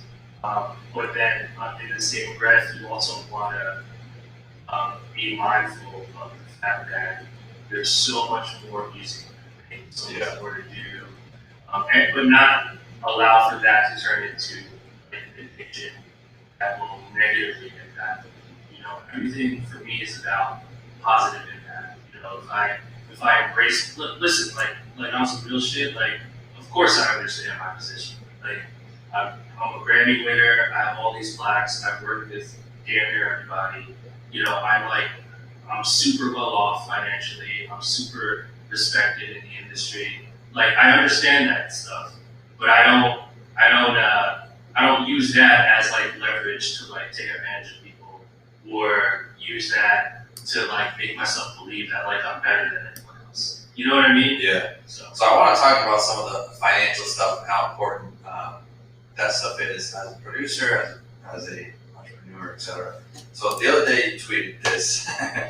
Got a couple of placements or a plaque or two, and you think you're too cool to show up back to people because you spent $130 gold pub deal on a watch and didn't even pay your taxes yet, thinking you get to keep the whole nut, then try to drop a spice kit because you broke. I favored it because I don't know if the word is I agree or I know what you're saying, but kind of explain your thought behind that. And I want to talk about the financial stuff. This is something that I always kind of talk about too. Is I'm making a lot of money now on YouTube, but I still I listen to people what you're saying and what successful people are say, and it's I still drive a 2010 Toyota Corolla, the car that I bought when I had no money in the bank, from zero money down. And I think that stuff is important because there's a lot of people that always. They sign deals and then things get fucked up, and then they go, "Oh, don't sign a deal" or whatever like that. And it just seems it's once the dollar signs are in your face, it's hard to just keep disciplined and trust the process. Right. Yeah. I mean, the thinking behind the tweet was really. The first thing behind it was the fact that I just wanted to shock people first. And I wanted to shock the people in the community because this is a conversation that we've been having for the past 10, 15, 20 years. The stigma of you get a big placement or you get a couple plaques, you sign a big publishing deal, and then you go broke after 6 months or 4 months or 12 months or 2 years, And it's happened so many times to so many producers. And it's just becoming we're just beating a dead horse. We're talking about the same thing over and over. And on top of this continuously happening in our community, number one, no one's doing anything about it. Number two, no one's really talking about it. And number three, everyone's fucking complaining about it. Yeah. Oh, publishing deals and MDRCs and how do I make more money as a producer? So, there's this there's this stigma attached to being an industry producer where you sign a publishing deal and all of a sudden you're rich. And when you're an upcoming producer and you think that your life will change, sure, $150,000 is life-changing money for anyone, right? For most people, especially if you work a day job or have never seen that much money in your account ever in your life. That's life-changing money. And 9 times out of 10, you know, if you're a new producer without representation, you're not going to know what to do with that money. You don't understand that you have to pay taxes. You don't understand that you're a new tax bracket. Yeah. You don't understand that there's fees behind that, and most likely some kind of attorney that's either working with a retainer or getting 5-10% of that entire pay. And then all of a sudden you're left broke, you know? So I wanted to shock people with that and just start creating some conversation around it. Yeah. You know, and that's my whole intent. So what do you think is the best way for a producer to go about everything? Because it seems for me personally, I don't even send these to people. Like my homies that are artists that are just going to give me the exclusive money straight up, or are going to give me the splits and all that stuff. Like it always seems like you hear the story, the producer got this big placement. It's 8 years later and I still haven't got paid for it. I got this small ass pub deal, took it, the money's gone, blah, blah, blah, blah. I have all these places I'm not getting paid for. What do you think is the best way to go about everything and like kind of like keep that ownership or have like financial success? Right. I think there's two easy, quick things you can do immediately to avoid that. The first thing is to read the book, All You Need to Know About the Music Industry, written by Donald Passman. If you haven't read that book front to back, you're doing yourself a disservice. I believe you can also download a digital PDF of that book as well, probably on Amazon or something. So Donald Passman, All You Need to Know About the Music Industry. Make sure you read the most recent version of that. That will break down publishing and how all that stuff works. So that's step number 1, is educate yourself. Step number 2, which is probably the most crucial, is to have a good attorney. If you're going to sign any type of paperwork without an attorney present or without an attorney to review that contract before you sign it, then you're in trouble.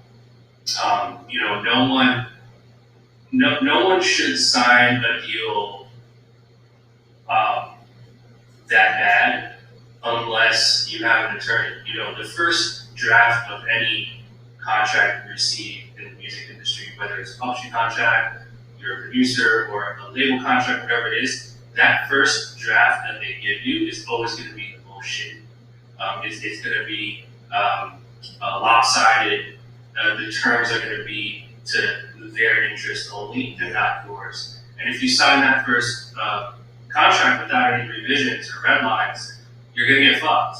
And the only way you can redline that contract is with an attorney.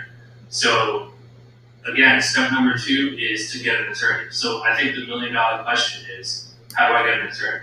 Well, I think to me it's a combination of like knowing people, asking around, but then also if you have a big placement under your belt that you're currently negotiating, there's a good amount of attorneys out there who are willing to work for a percentage to represent you on your behalf for that transaction, especially if it's a big placement. Even if it's like an album cut or something, you know, there's attorneys out there that you can build with who are open to that. So in terms of finding them, I mean, again, networking, go online and look for them on Twitter, look for them on Instagram, shoot them a DM, you know what I mean? Look on the album credits. You know, a lot of times when you look at the credits on the albums, sometimes it'll show you a list of people that are involved in the creation of those songs, and sometimes you see the attorneys that are listed on there too, so that you can do some research on that as well. So why does it's going to take some work. Why does Russ always say not to give your lawyer 5%?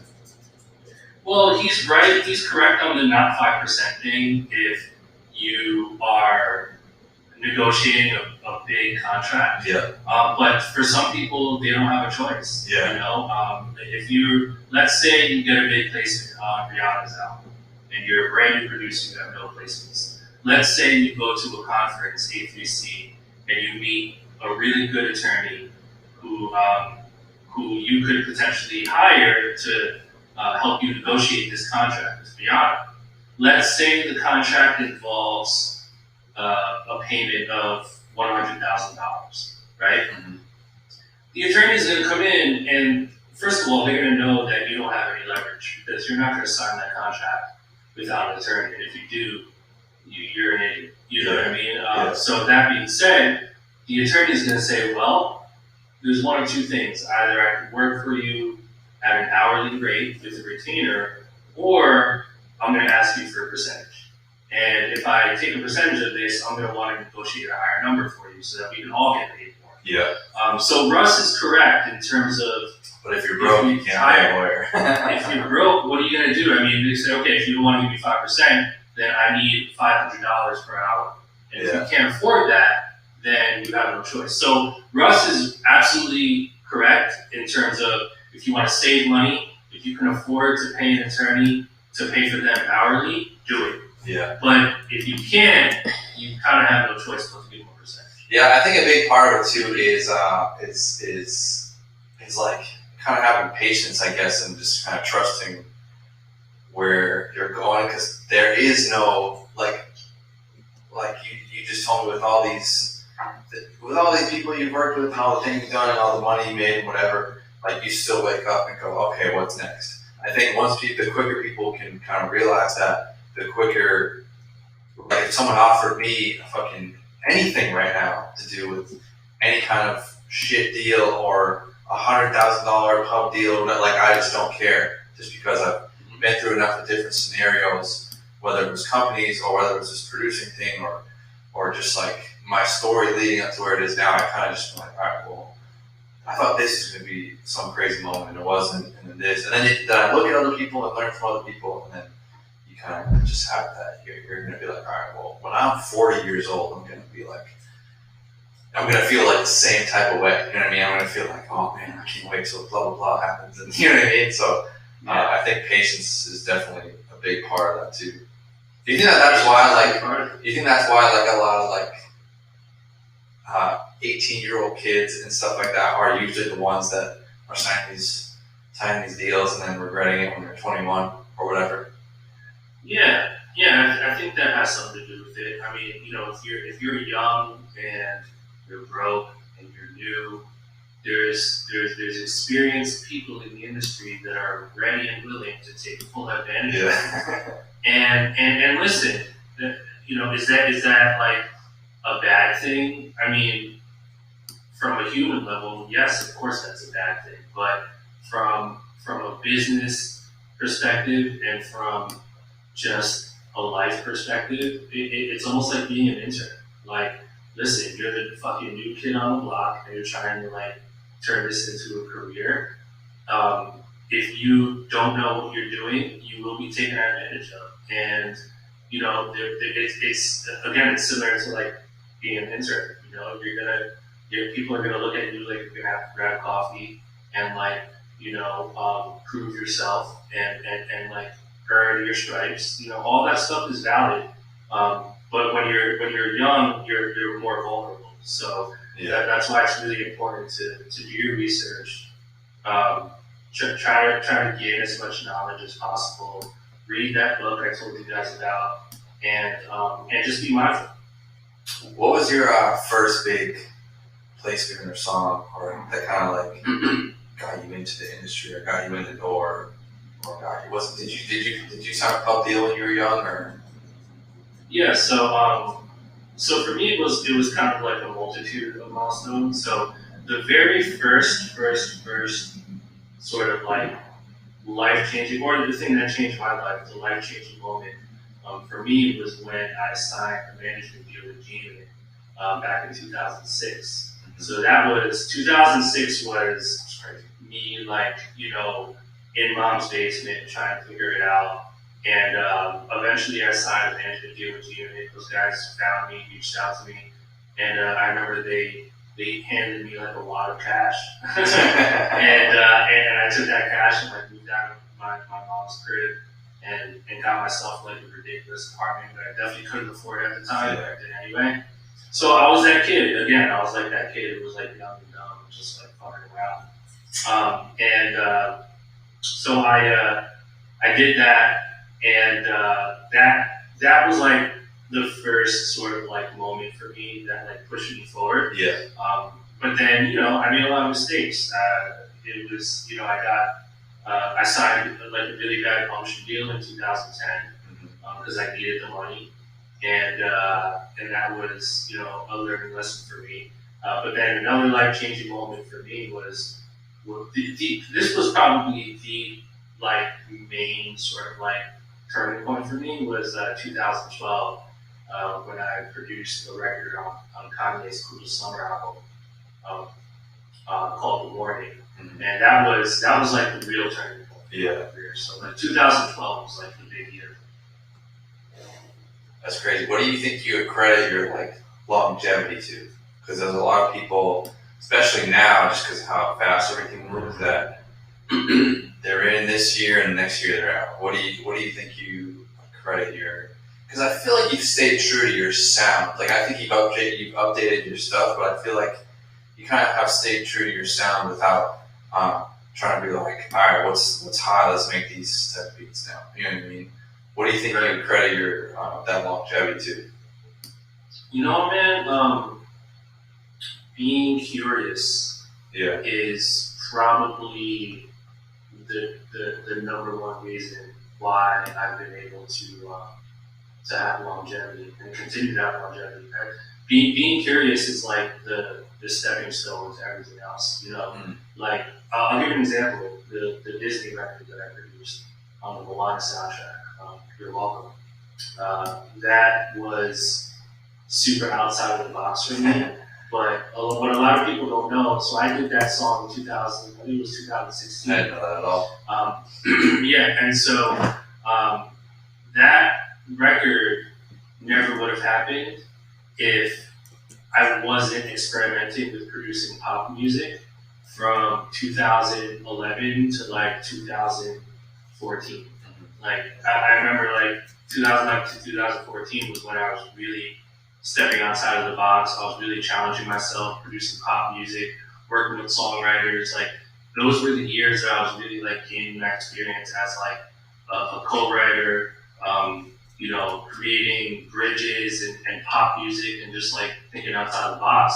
And what I did in those years armed me with the skills to be able to produce a record for Disney years later. So, but that started with a curiosity.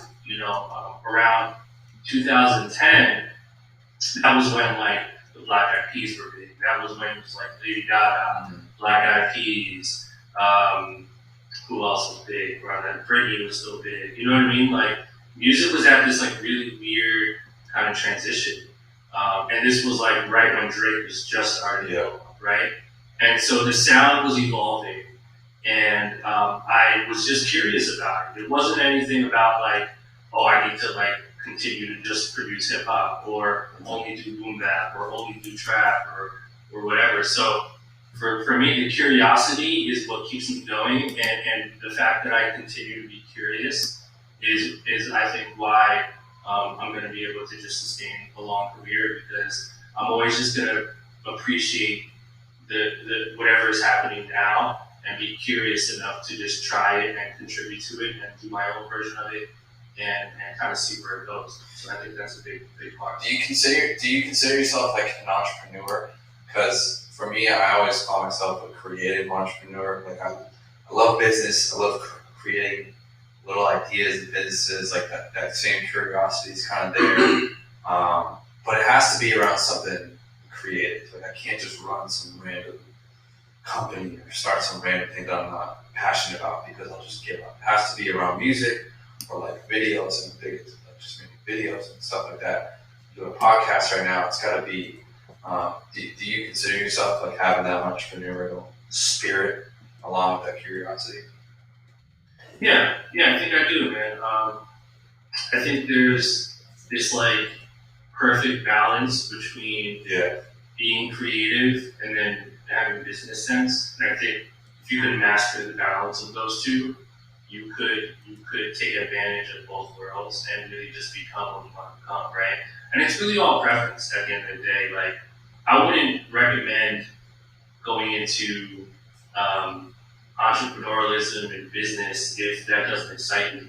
You know, I think too many people are getting into entrepreneurialism because it's like the cool thing to do. And I think on the flip side, there's people out there that are doing music and being creative because it's like also the cool thing to do. Yeah.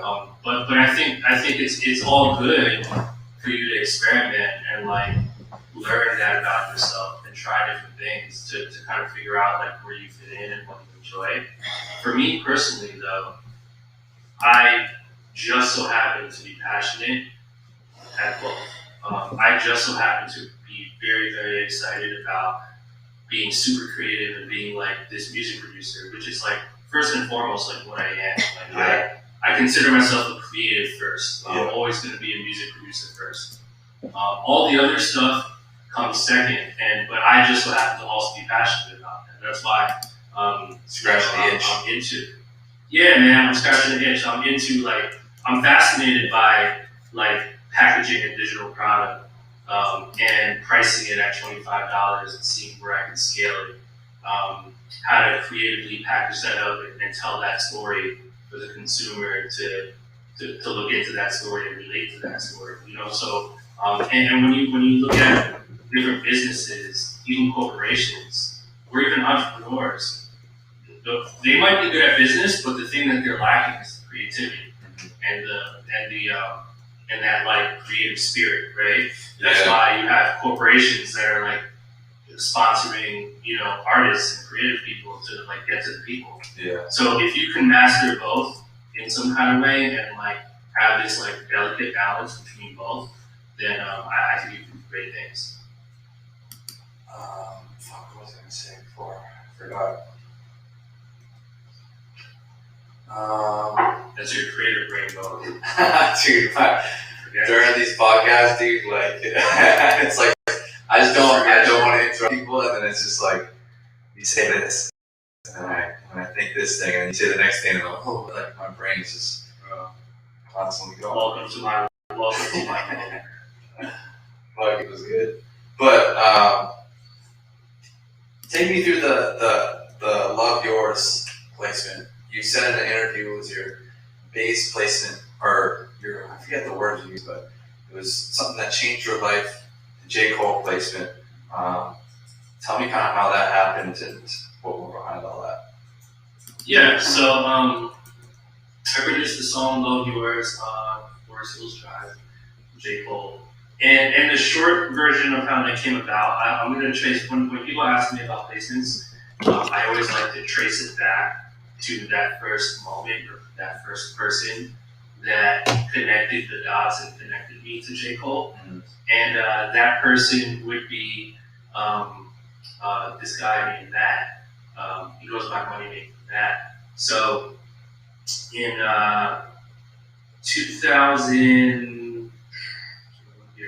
2012, I want to say. 2012, like I said, that was the year that I did the Kanye record. Yeah. And that was the same year that I had met this guy, Matt, who at the time was working as a publisher. He worked for Universal Music Publishing. Was it UMG? And he had some interest in offering me a publishing deal there. But I obviously ended up not signing that. But he was also coincidentally like a huge Sky Zoo fan. So he was already a fan of like my music. So we kept in touch since I met him. And then fast forward to, I want to say late 2013 or early 2014, Matt hit me up and he was like, hey, I don't work at Universal anymore, but I work for J. Cole now. If you have any beats, send them over. So I sent him like a batch of 10 beats, and he called me like, you know, a couple months later after I sent him. He was like, yo, there's this one beat Cole really likes, hold it for me. And then I was like, yeah, of course.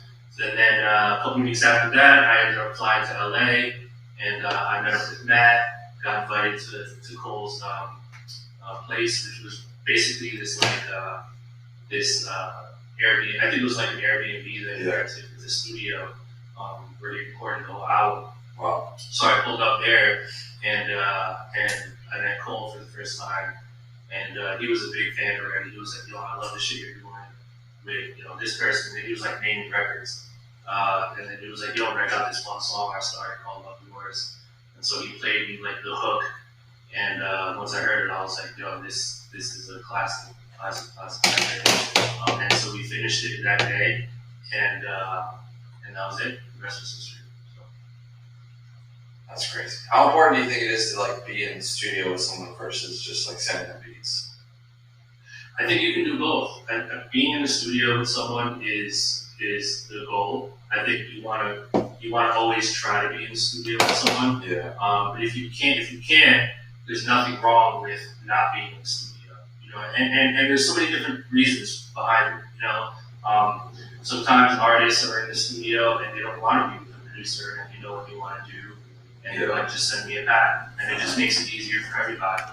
But then other times you want to be in the room. You know, some artists want to cook from scratch. Sometimes you want to be in there to build with them, get to know each other. So I'm a huge fan of being in the studio with people, but I'm not gonna like put my foot down necessarily if like an artist hits me up and says, yo, just send me a pack. I'll look to do that too. So I think it's important to try to do both. Do you do a lot of like post-production on songs? Like someone records and then you go back in, maybe change something up with the beat or take something out or whatever. Do you do a lot of that with vocals? I do a lot of post-production. Yeah. Especially with the pop stuff that I do, and working with songwriters, singers, stuff like that. When I'm working with rappers, I don't do that as much because a lot of my, I hate to say, but like a lot of my rap beats are, I like to format them already to where they're like pretty much finished. Yeah. So there's not that much more to do except for like drops and stuff here and there. But when it comes to like more complex music, like R&B or pop or something like that, then yeah, I'll go crazy on the post-production. What do you think the difference is? Just like all the crazy bridges and stuff and like outros, and what do you think the difference is? Yeah, the formatting, the vocal arrangements, the layers. You know, you have different harmonies in there. Bridges. I mean, even though nowadays people aren't really doing bridges, I still like fucking with bridges sometimes. Yeah. But yeah. I mean, it's just more complex and it just takes a little bit more time. So post production is important. Yeah, it is. I think there's so much shit out there now. There's so much music. Like, dude, it's fucking crazy, bro. Like, the fact that like there's so many artists and people out there now that have just done stuff on social media or whatever, maybe just Spotify, and they have like hundreds of thousands of Spotify listeners, and they're just making their living off of streams with no anything, no label, no nothing, no team. I think it's amazing. It's amazing. I think it's amazing. It's crazy. It's amazing. That's like something I'm working on too. But I was gonna say like post-production for me when I'm trying to like make songs and stuff right now, I have 4 of them out, is like everything. Like I can't even imagine making just as much as I sold beats on the internet, I can't imagine buying a beat, recording a whole song of it. You gotta dig into it, man. It's like building a car and then like not polishing it before you put it on. Yeah. You gotta go in there and like dig in. Is there like how much of a perfectionist are you? Like when do you know when something's done? That's a problem. I'm so not a perfectionist, bro. Really? Like, that's a good way to do it. Like I've created this habit of trusting my instinct and committing to my instinct really early. And that's helped me tremendously, bro. Yeah. Like, I remember in the beginning I used to kind of be a perfectionist, like you guys should try this or like this is not good enough, and then you sort of, like you just be hard, you become like too hard on yourself. So again, I don't think there's anything like wrong with that. Obviously, an example of a perfectionist who's like highly successful is Kanye West. Mm-hmm. who will do 100 different versions of one song, and then end up, just using one, right? Which is great, So I think again, it's preference. It's crazy, right? I think again, it's like preference, but also having the skill set to trust your instinct.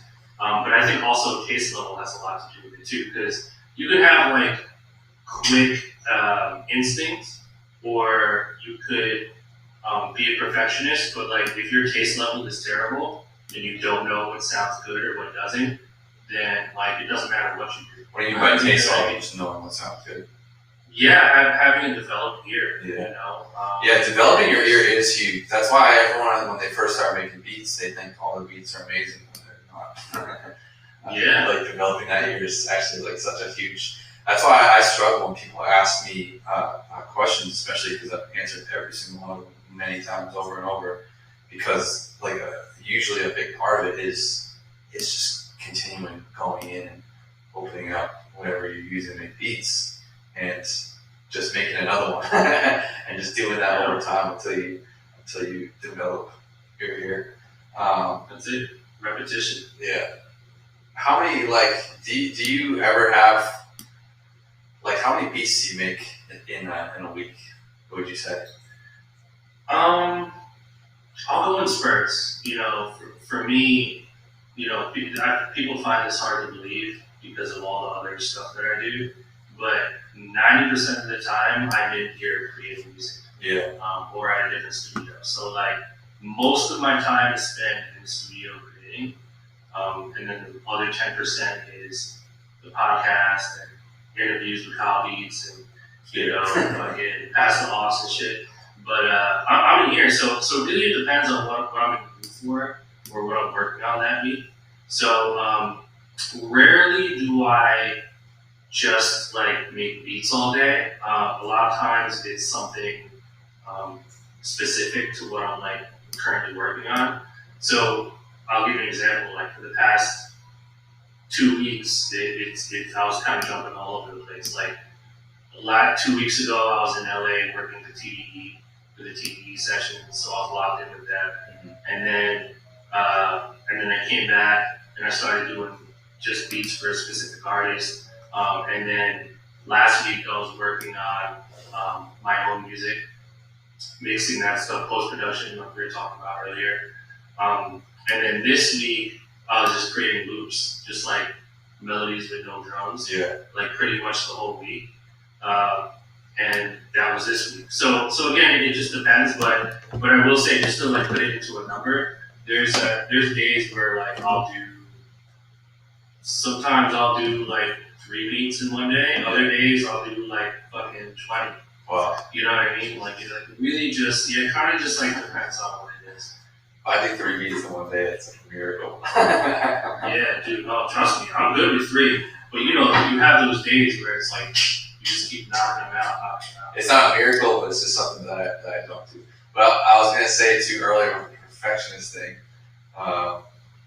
That's why I do things like the podcast, and I upload like beat making vlogs every other day, and just little things like that, like Instagram videos. I've been trying to mess around on TikTok and just experimenting with all these other things because it allows me to not be a perfectionist on certain things. Like when I say I'm going to upload every other day, I'm going to do 1 podcast a week, I'm going to do this. Like if something goes wrong in the upload, I'm okay with it. But I'm putting a music video out on Monday, for example, and I'm putting a song out. And it allows me just to like kind of have that little like perfectionist, not perfectionist, but like kind of allows me to perfect it a little bit more. Without going crazy, but I've been getting a little bit better at like because I mix and master everything myself, so I'm getting a little bit better at not like going crazy with that. Do you mix a lot? Do you mix down a lot of your stuff too, like when you're making it? I do. Yeah. One big reason why I love Pro Tools is it forces me to mix while I create. Yeah. So I'm mixing as I'm creating and going along. So by the time I'm done with the beat or the song, it's pretty much like 80 to 90% mix, Yeah, and where I want it to be. So. true. What do you think about loops? What's your opinion on loops? People using loops. There's always such a, I don't really care, but like there's always such a conversation going on about producers just pulling a loop, throwing some drums over it, making a beat, and then that's it. I think it's great. Yeah. I think it's great. I mean, it really just fucking doesn't matter, dude. Yeah. Like, make your own loop, use someone else's loops, do the drums, don't do, like, it doesn't matter, you know? I think that the only people that matter are, like, other creative people.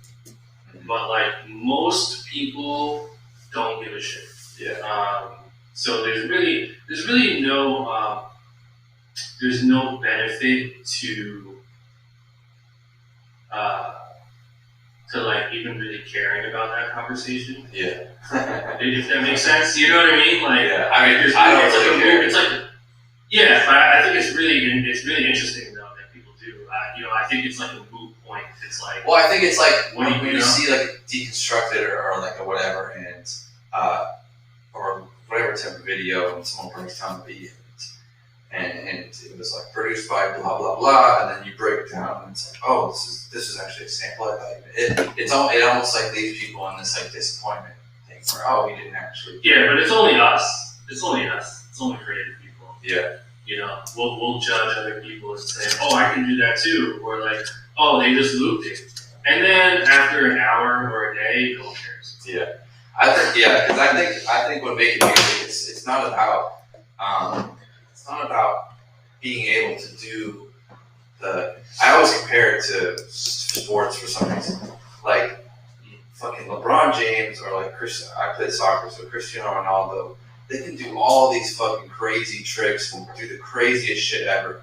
But when they're out there playing, they're not just doing the craziest tricks ever, which would be like crazy hi-hats and crazy melodies and all this crazy effects and shit. It's more about doing the right things at the right time. It's more about making that move at the right time and doing this that makes it so beautiful. And that's what music is. Like, it could just be one fucking note, but if it's in the right place at the right time, that's what makes this whole thing, that's what makes the whole song. That's like the X factors I always talk about of what makes certain artists blow up, certain beats work with songs, and certain producers and stuff like that. It's just that X factor that you can't really put on paper, because there's so many like artists that on paper should be successful.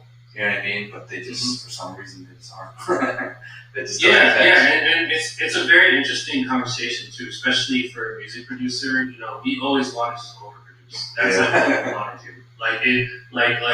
It's like you know, in our mind we're like, I just want to go in and like, because you just hear the next thing. I just want to flex. Yeah, we just want to flex, right? And that's okay. Like, there's actually like kind of like a low key market for that. You know what I mean? Like, you have like people who appreciate super complex, very, very like over sort of produced like kind of music. There's a lane for that. But if we're talking into the conversation of producing songs, getting placements, getting on Billboard, I mean, shit like that. Like, if that stuff is stuff you care about and you want to be that guy, then there's really just like, it's a different approach, and there's a discipline of like taste level and simplicity. I think those are like the two determining factors: simplicity and taste level. Yeah, there's like a lot of routes you can take now with all this stuff. Like, I feel like I'm such a well-known producer on the internet, and I don't have a single fucking big placement. You know what I mean? Like, right. And but which is amazing, because you're part of leading the charge of representing a matrix, an ecosystem of people that exist that could be successful in one thing and not need to, you know, have a huge record. You know what I mean? Like, and I think that's another misconception too, is like people think that like you have to, like, the end all be all is to just like have Billboard plaques and like be successful in that area, But you don't necessarily need that It's almost to be successful, to make a living. yeah. You know what I It's mean? almost just like the fucking fancy. It's almost just like if I went out and bought a sick car right now, then people would be like, oh shit, I was making money on the internet. When it's like, all right, now I have less money than I had before because I bought this car. It's almost like if you had. It's almost like if you had it. Once you get those placements, it low key just gives you that, like, people just see it as a little bit more credibility. Even this podcast, like, I've done stuff with internet people, and I did one with Taz, and I did one, but like, even just having you on here, it's just gonna give me that.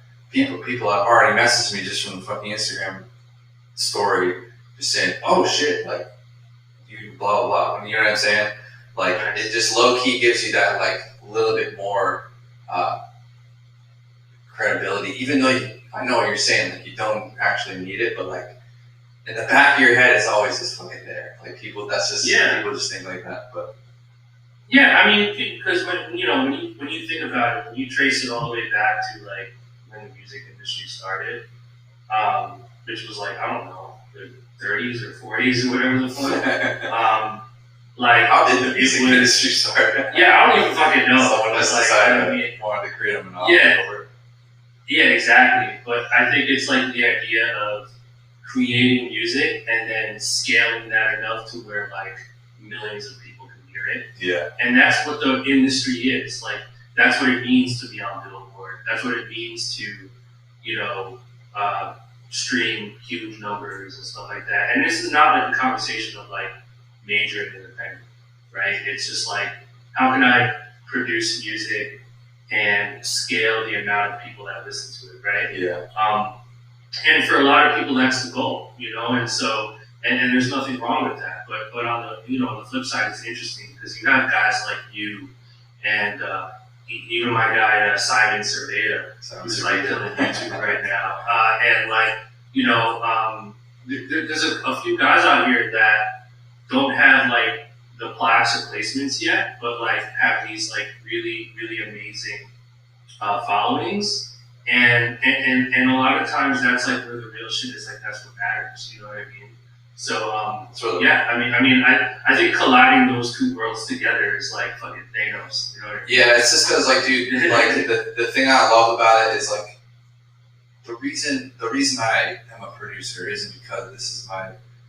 I mean, I guess it was kind of some of my purpose, but it's not because this is what I've been doing since my whole life or whatever. Like, it's just a thing that I enjoyed more than anything else. It's the thing that I always just kept coming back to. It's the thing that when the going gets hard, for some reason I push through it. I've tried everything. Like, I can do like so many different things that I've taught myself how to do just from the internet and whatever. But like, the thing that I enjoy about it is just like the freedom. So that's why I don't know. Like, that's the, and then. Because it's beats, it's something I just kept coming back to, and I don't know, just like the freedom of it all, and just being able to just fucking do whatever I want is what I like about it. It's not really. And sometimes that's all you need, man. Sometimes that's all you need. Like, the accolades are like a plus, and yes, they'll give you more credibility and they'll make you feel better, and you'll probably make more money and all that stuff comes with it, but I can guarantee you that if you're already doing what you love, if you already have the freedom to wake up whenever you want and not have to stress and worry about working for someone, and you don't have any big placements, then like you've already won the game. Yeah. You know what I mean, that's why I started with like apps and shit. That was like the goal from the start. It's because I didn't think it was possible with music. I didn't think it was possible being a producer. So I like started with other things that I thought were just like businesses, like Boston. Like, nobody from where I'm from outside of Boston was making music at all. Like, it's not even a discussion. Like, everyone's just firemen and like, police officers and shit. Like, yeah, man. Shout out to my Red Sox fans. Sure, you know what I'm saying? Yeah, you're from New Jersey, right? You see this? I'm wearing this New York sweater right now. You know what I'm saying? Feel me? Nah, I'm from New Jersey, but I've been in Brooklyn. Yeah. I think I'm almost at the point where I can kind of play Brooklyn. Yeah, probably. But I'm not gonna do that yet. So what do you think? I don't want to phrase this.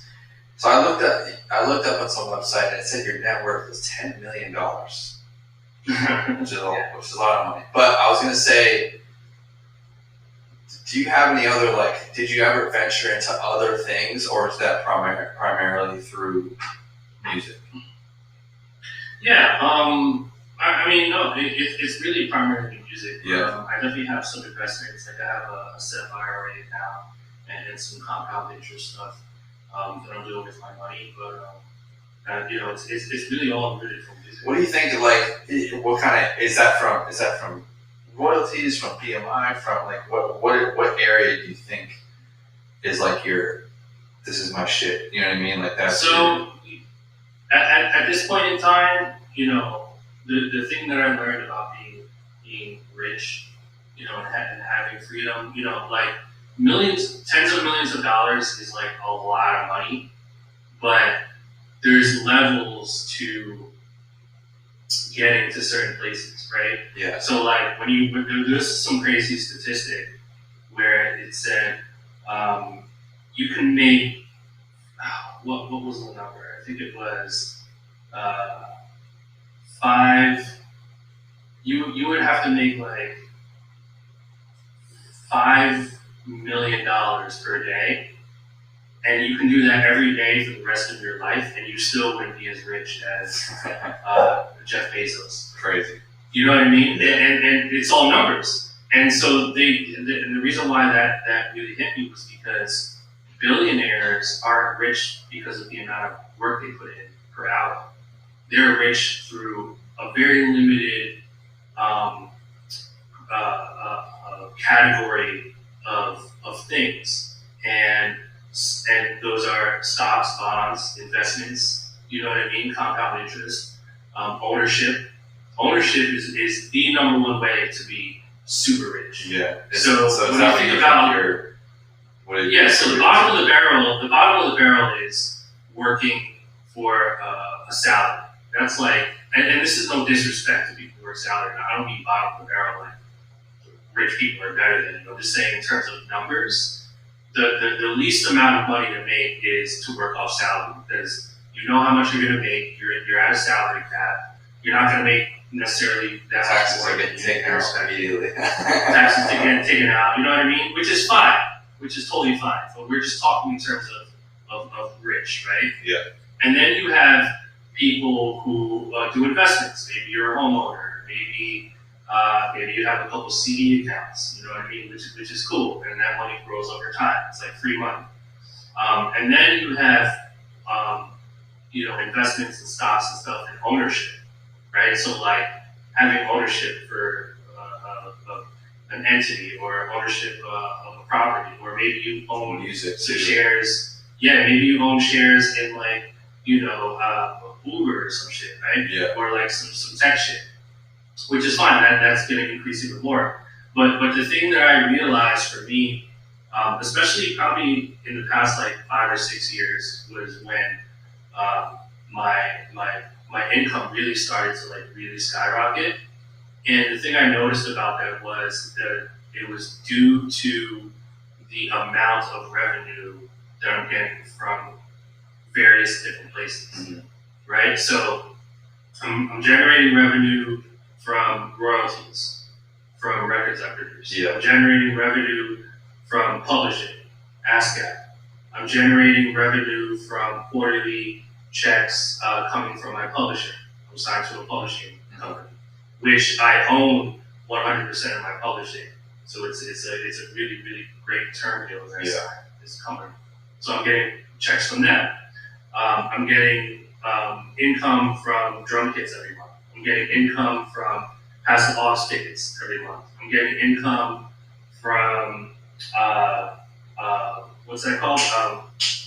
Sound exchange. It's another income stream. What is that again? I know what that is, but I forget what it is. Yeah, it's a third party company that collects. It's another form of collecting like plays and streams and stuff. Yeah. So that's 6 right there that I just named. Yeah. 6 different because those add up. revenue. And they all add up, you know what I mean? And you're not And so crippled on as top well, of it goes away. I'm not crippled, I'm not super, but at the same time, the thing that feeds all six of those things is making music, Yeah. right? Because if I stop making music, then money is still gonna come in. Like I can literally not do anything for the rest of my life, and I can probably live pretty decent. But if I stop making music, then people are gonna, and this is my belief, I think people are gonna start to lose interest in the drum kits. I think people are gonna start to lose interest in Pascal Hawks. They're gonna start to kind of slowly lose interest in what I'm doing. And I think because I'm an active music producer, that's what sort of reinvigorates all the different parts of my Fuels business. everything, yeah. It's sort of the fuel for everything, and that's why I spend most of my time creating music, because the music is like my lifeblood. Yeah. I feel you, man. It's like, for me, it's like the vlogs and the beats, like making beats. Yeah, and if you notice, exactly, and if you notice, I'm not on Splice. People ask me all the time, like, why are you not on Splice? Why are you not on this, on that? I mean, I have so much respect for Splice. I think it's an amazing platform, and I have membership too. Like, I use Splice all the time. But I don't sell on Splice because I believe in ownership, right?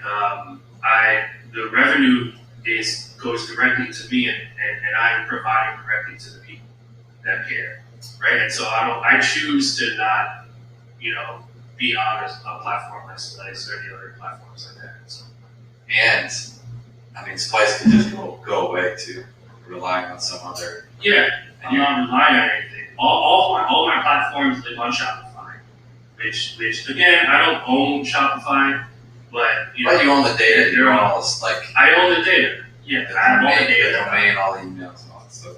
All the emails, the whole list. I mean, you know how it is. You get to all that stuff. So it's really valuable. And Splice is millions of dollars in debt, anyways. I mean, I don't know their financial business, but who knows, man. I looked it up. They got a lot of investments. It's like some website. It's pretty intense. But I mean, I love their platform. It's not debt, it's investments. But I was just Totally. fun knowledge that I know because I look up weird stuff like that. It's cool.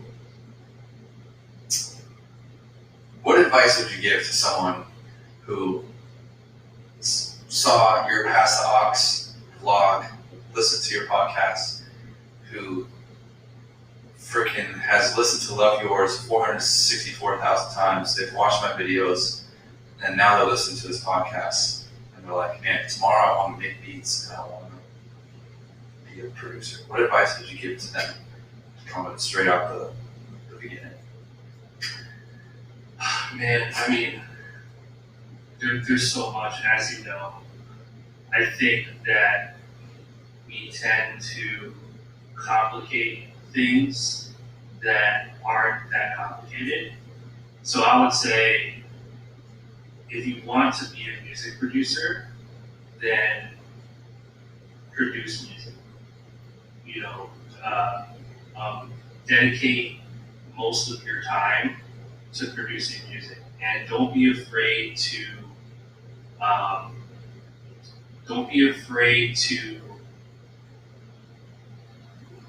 dive in head first, and don't think that you have to ask permission to do it.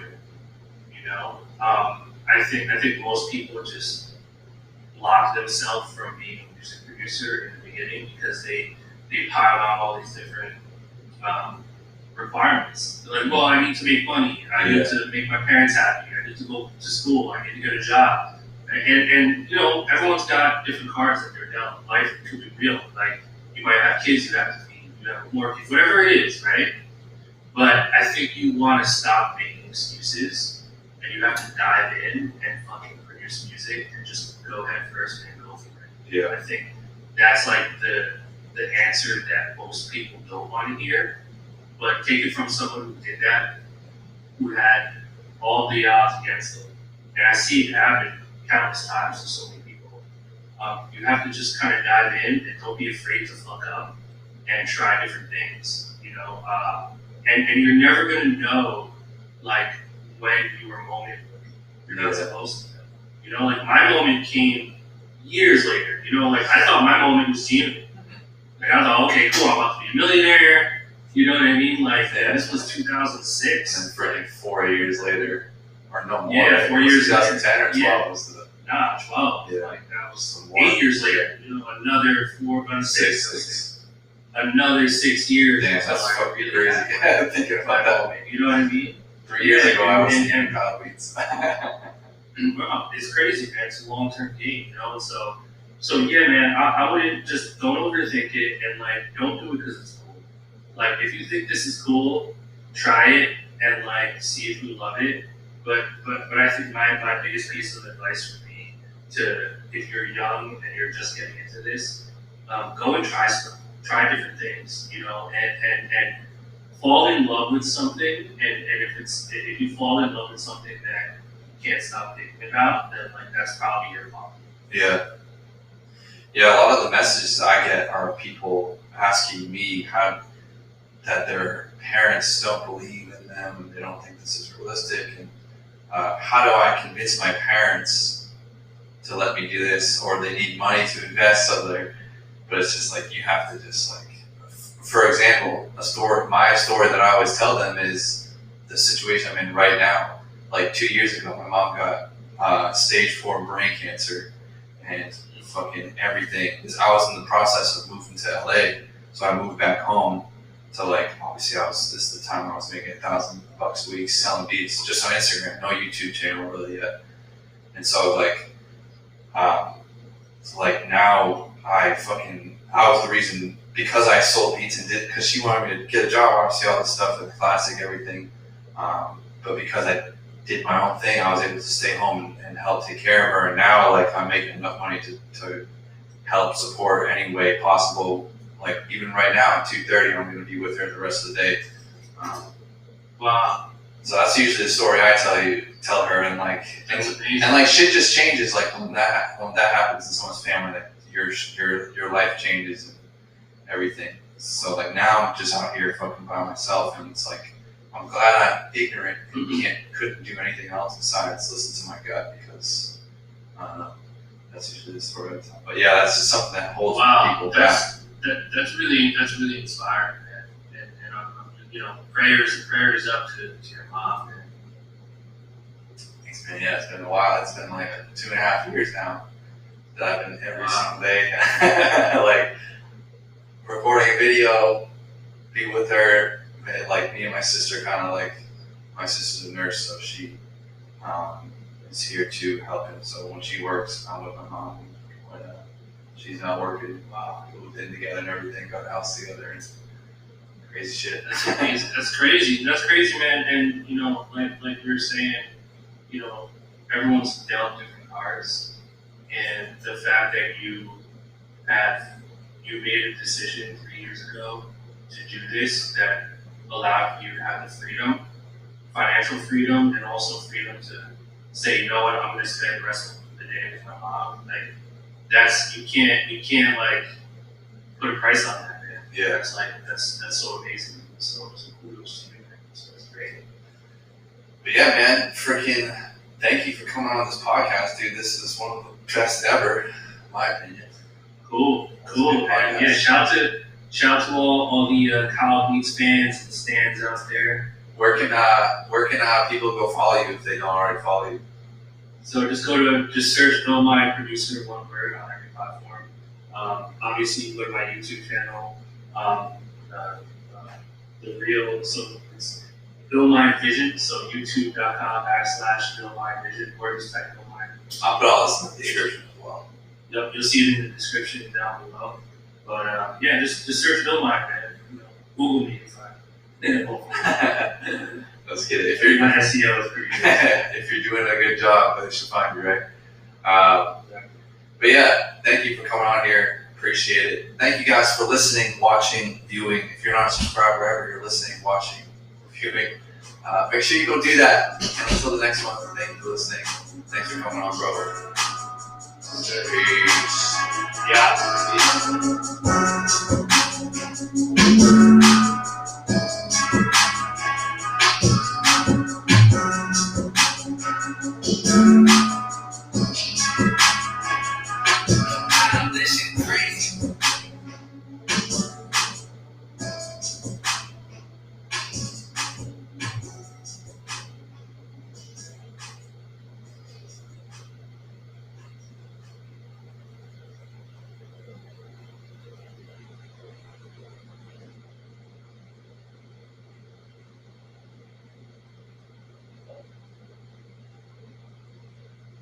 this is the one thing that like really also changed my mind, and it's a fucking statement that it worked for you, bro. Don't give a fuck about quality in the beginning. Quality's gonna come with quantity. I learned so much along the way, and that's only through repetition. Realize it's a good thing.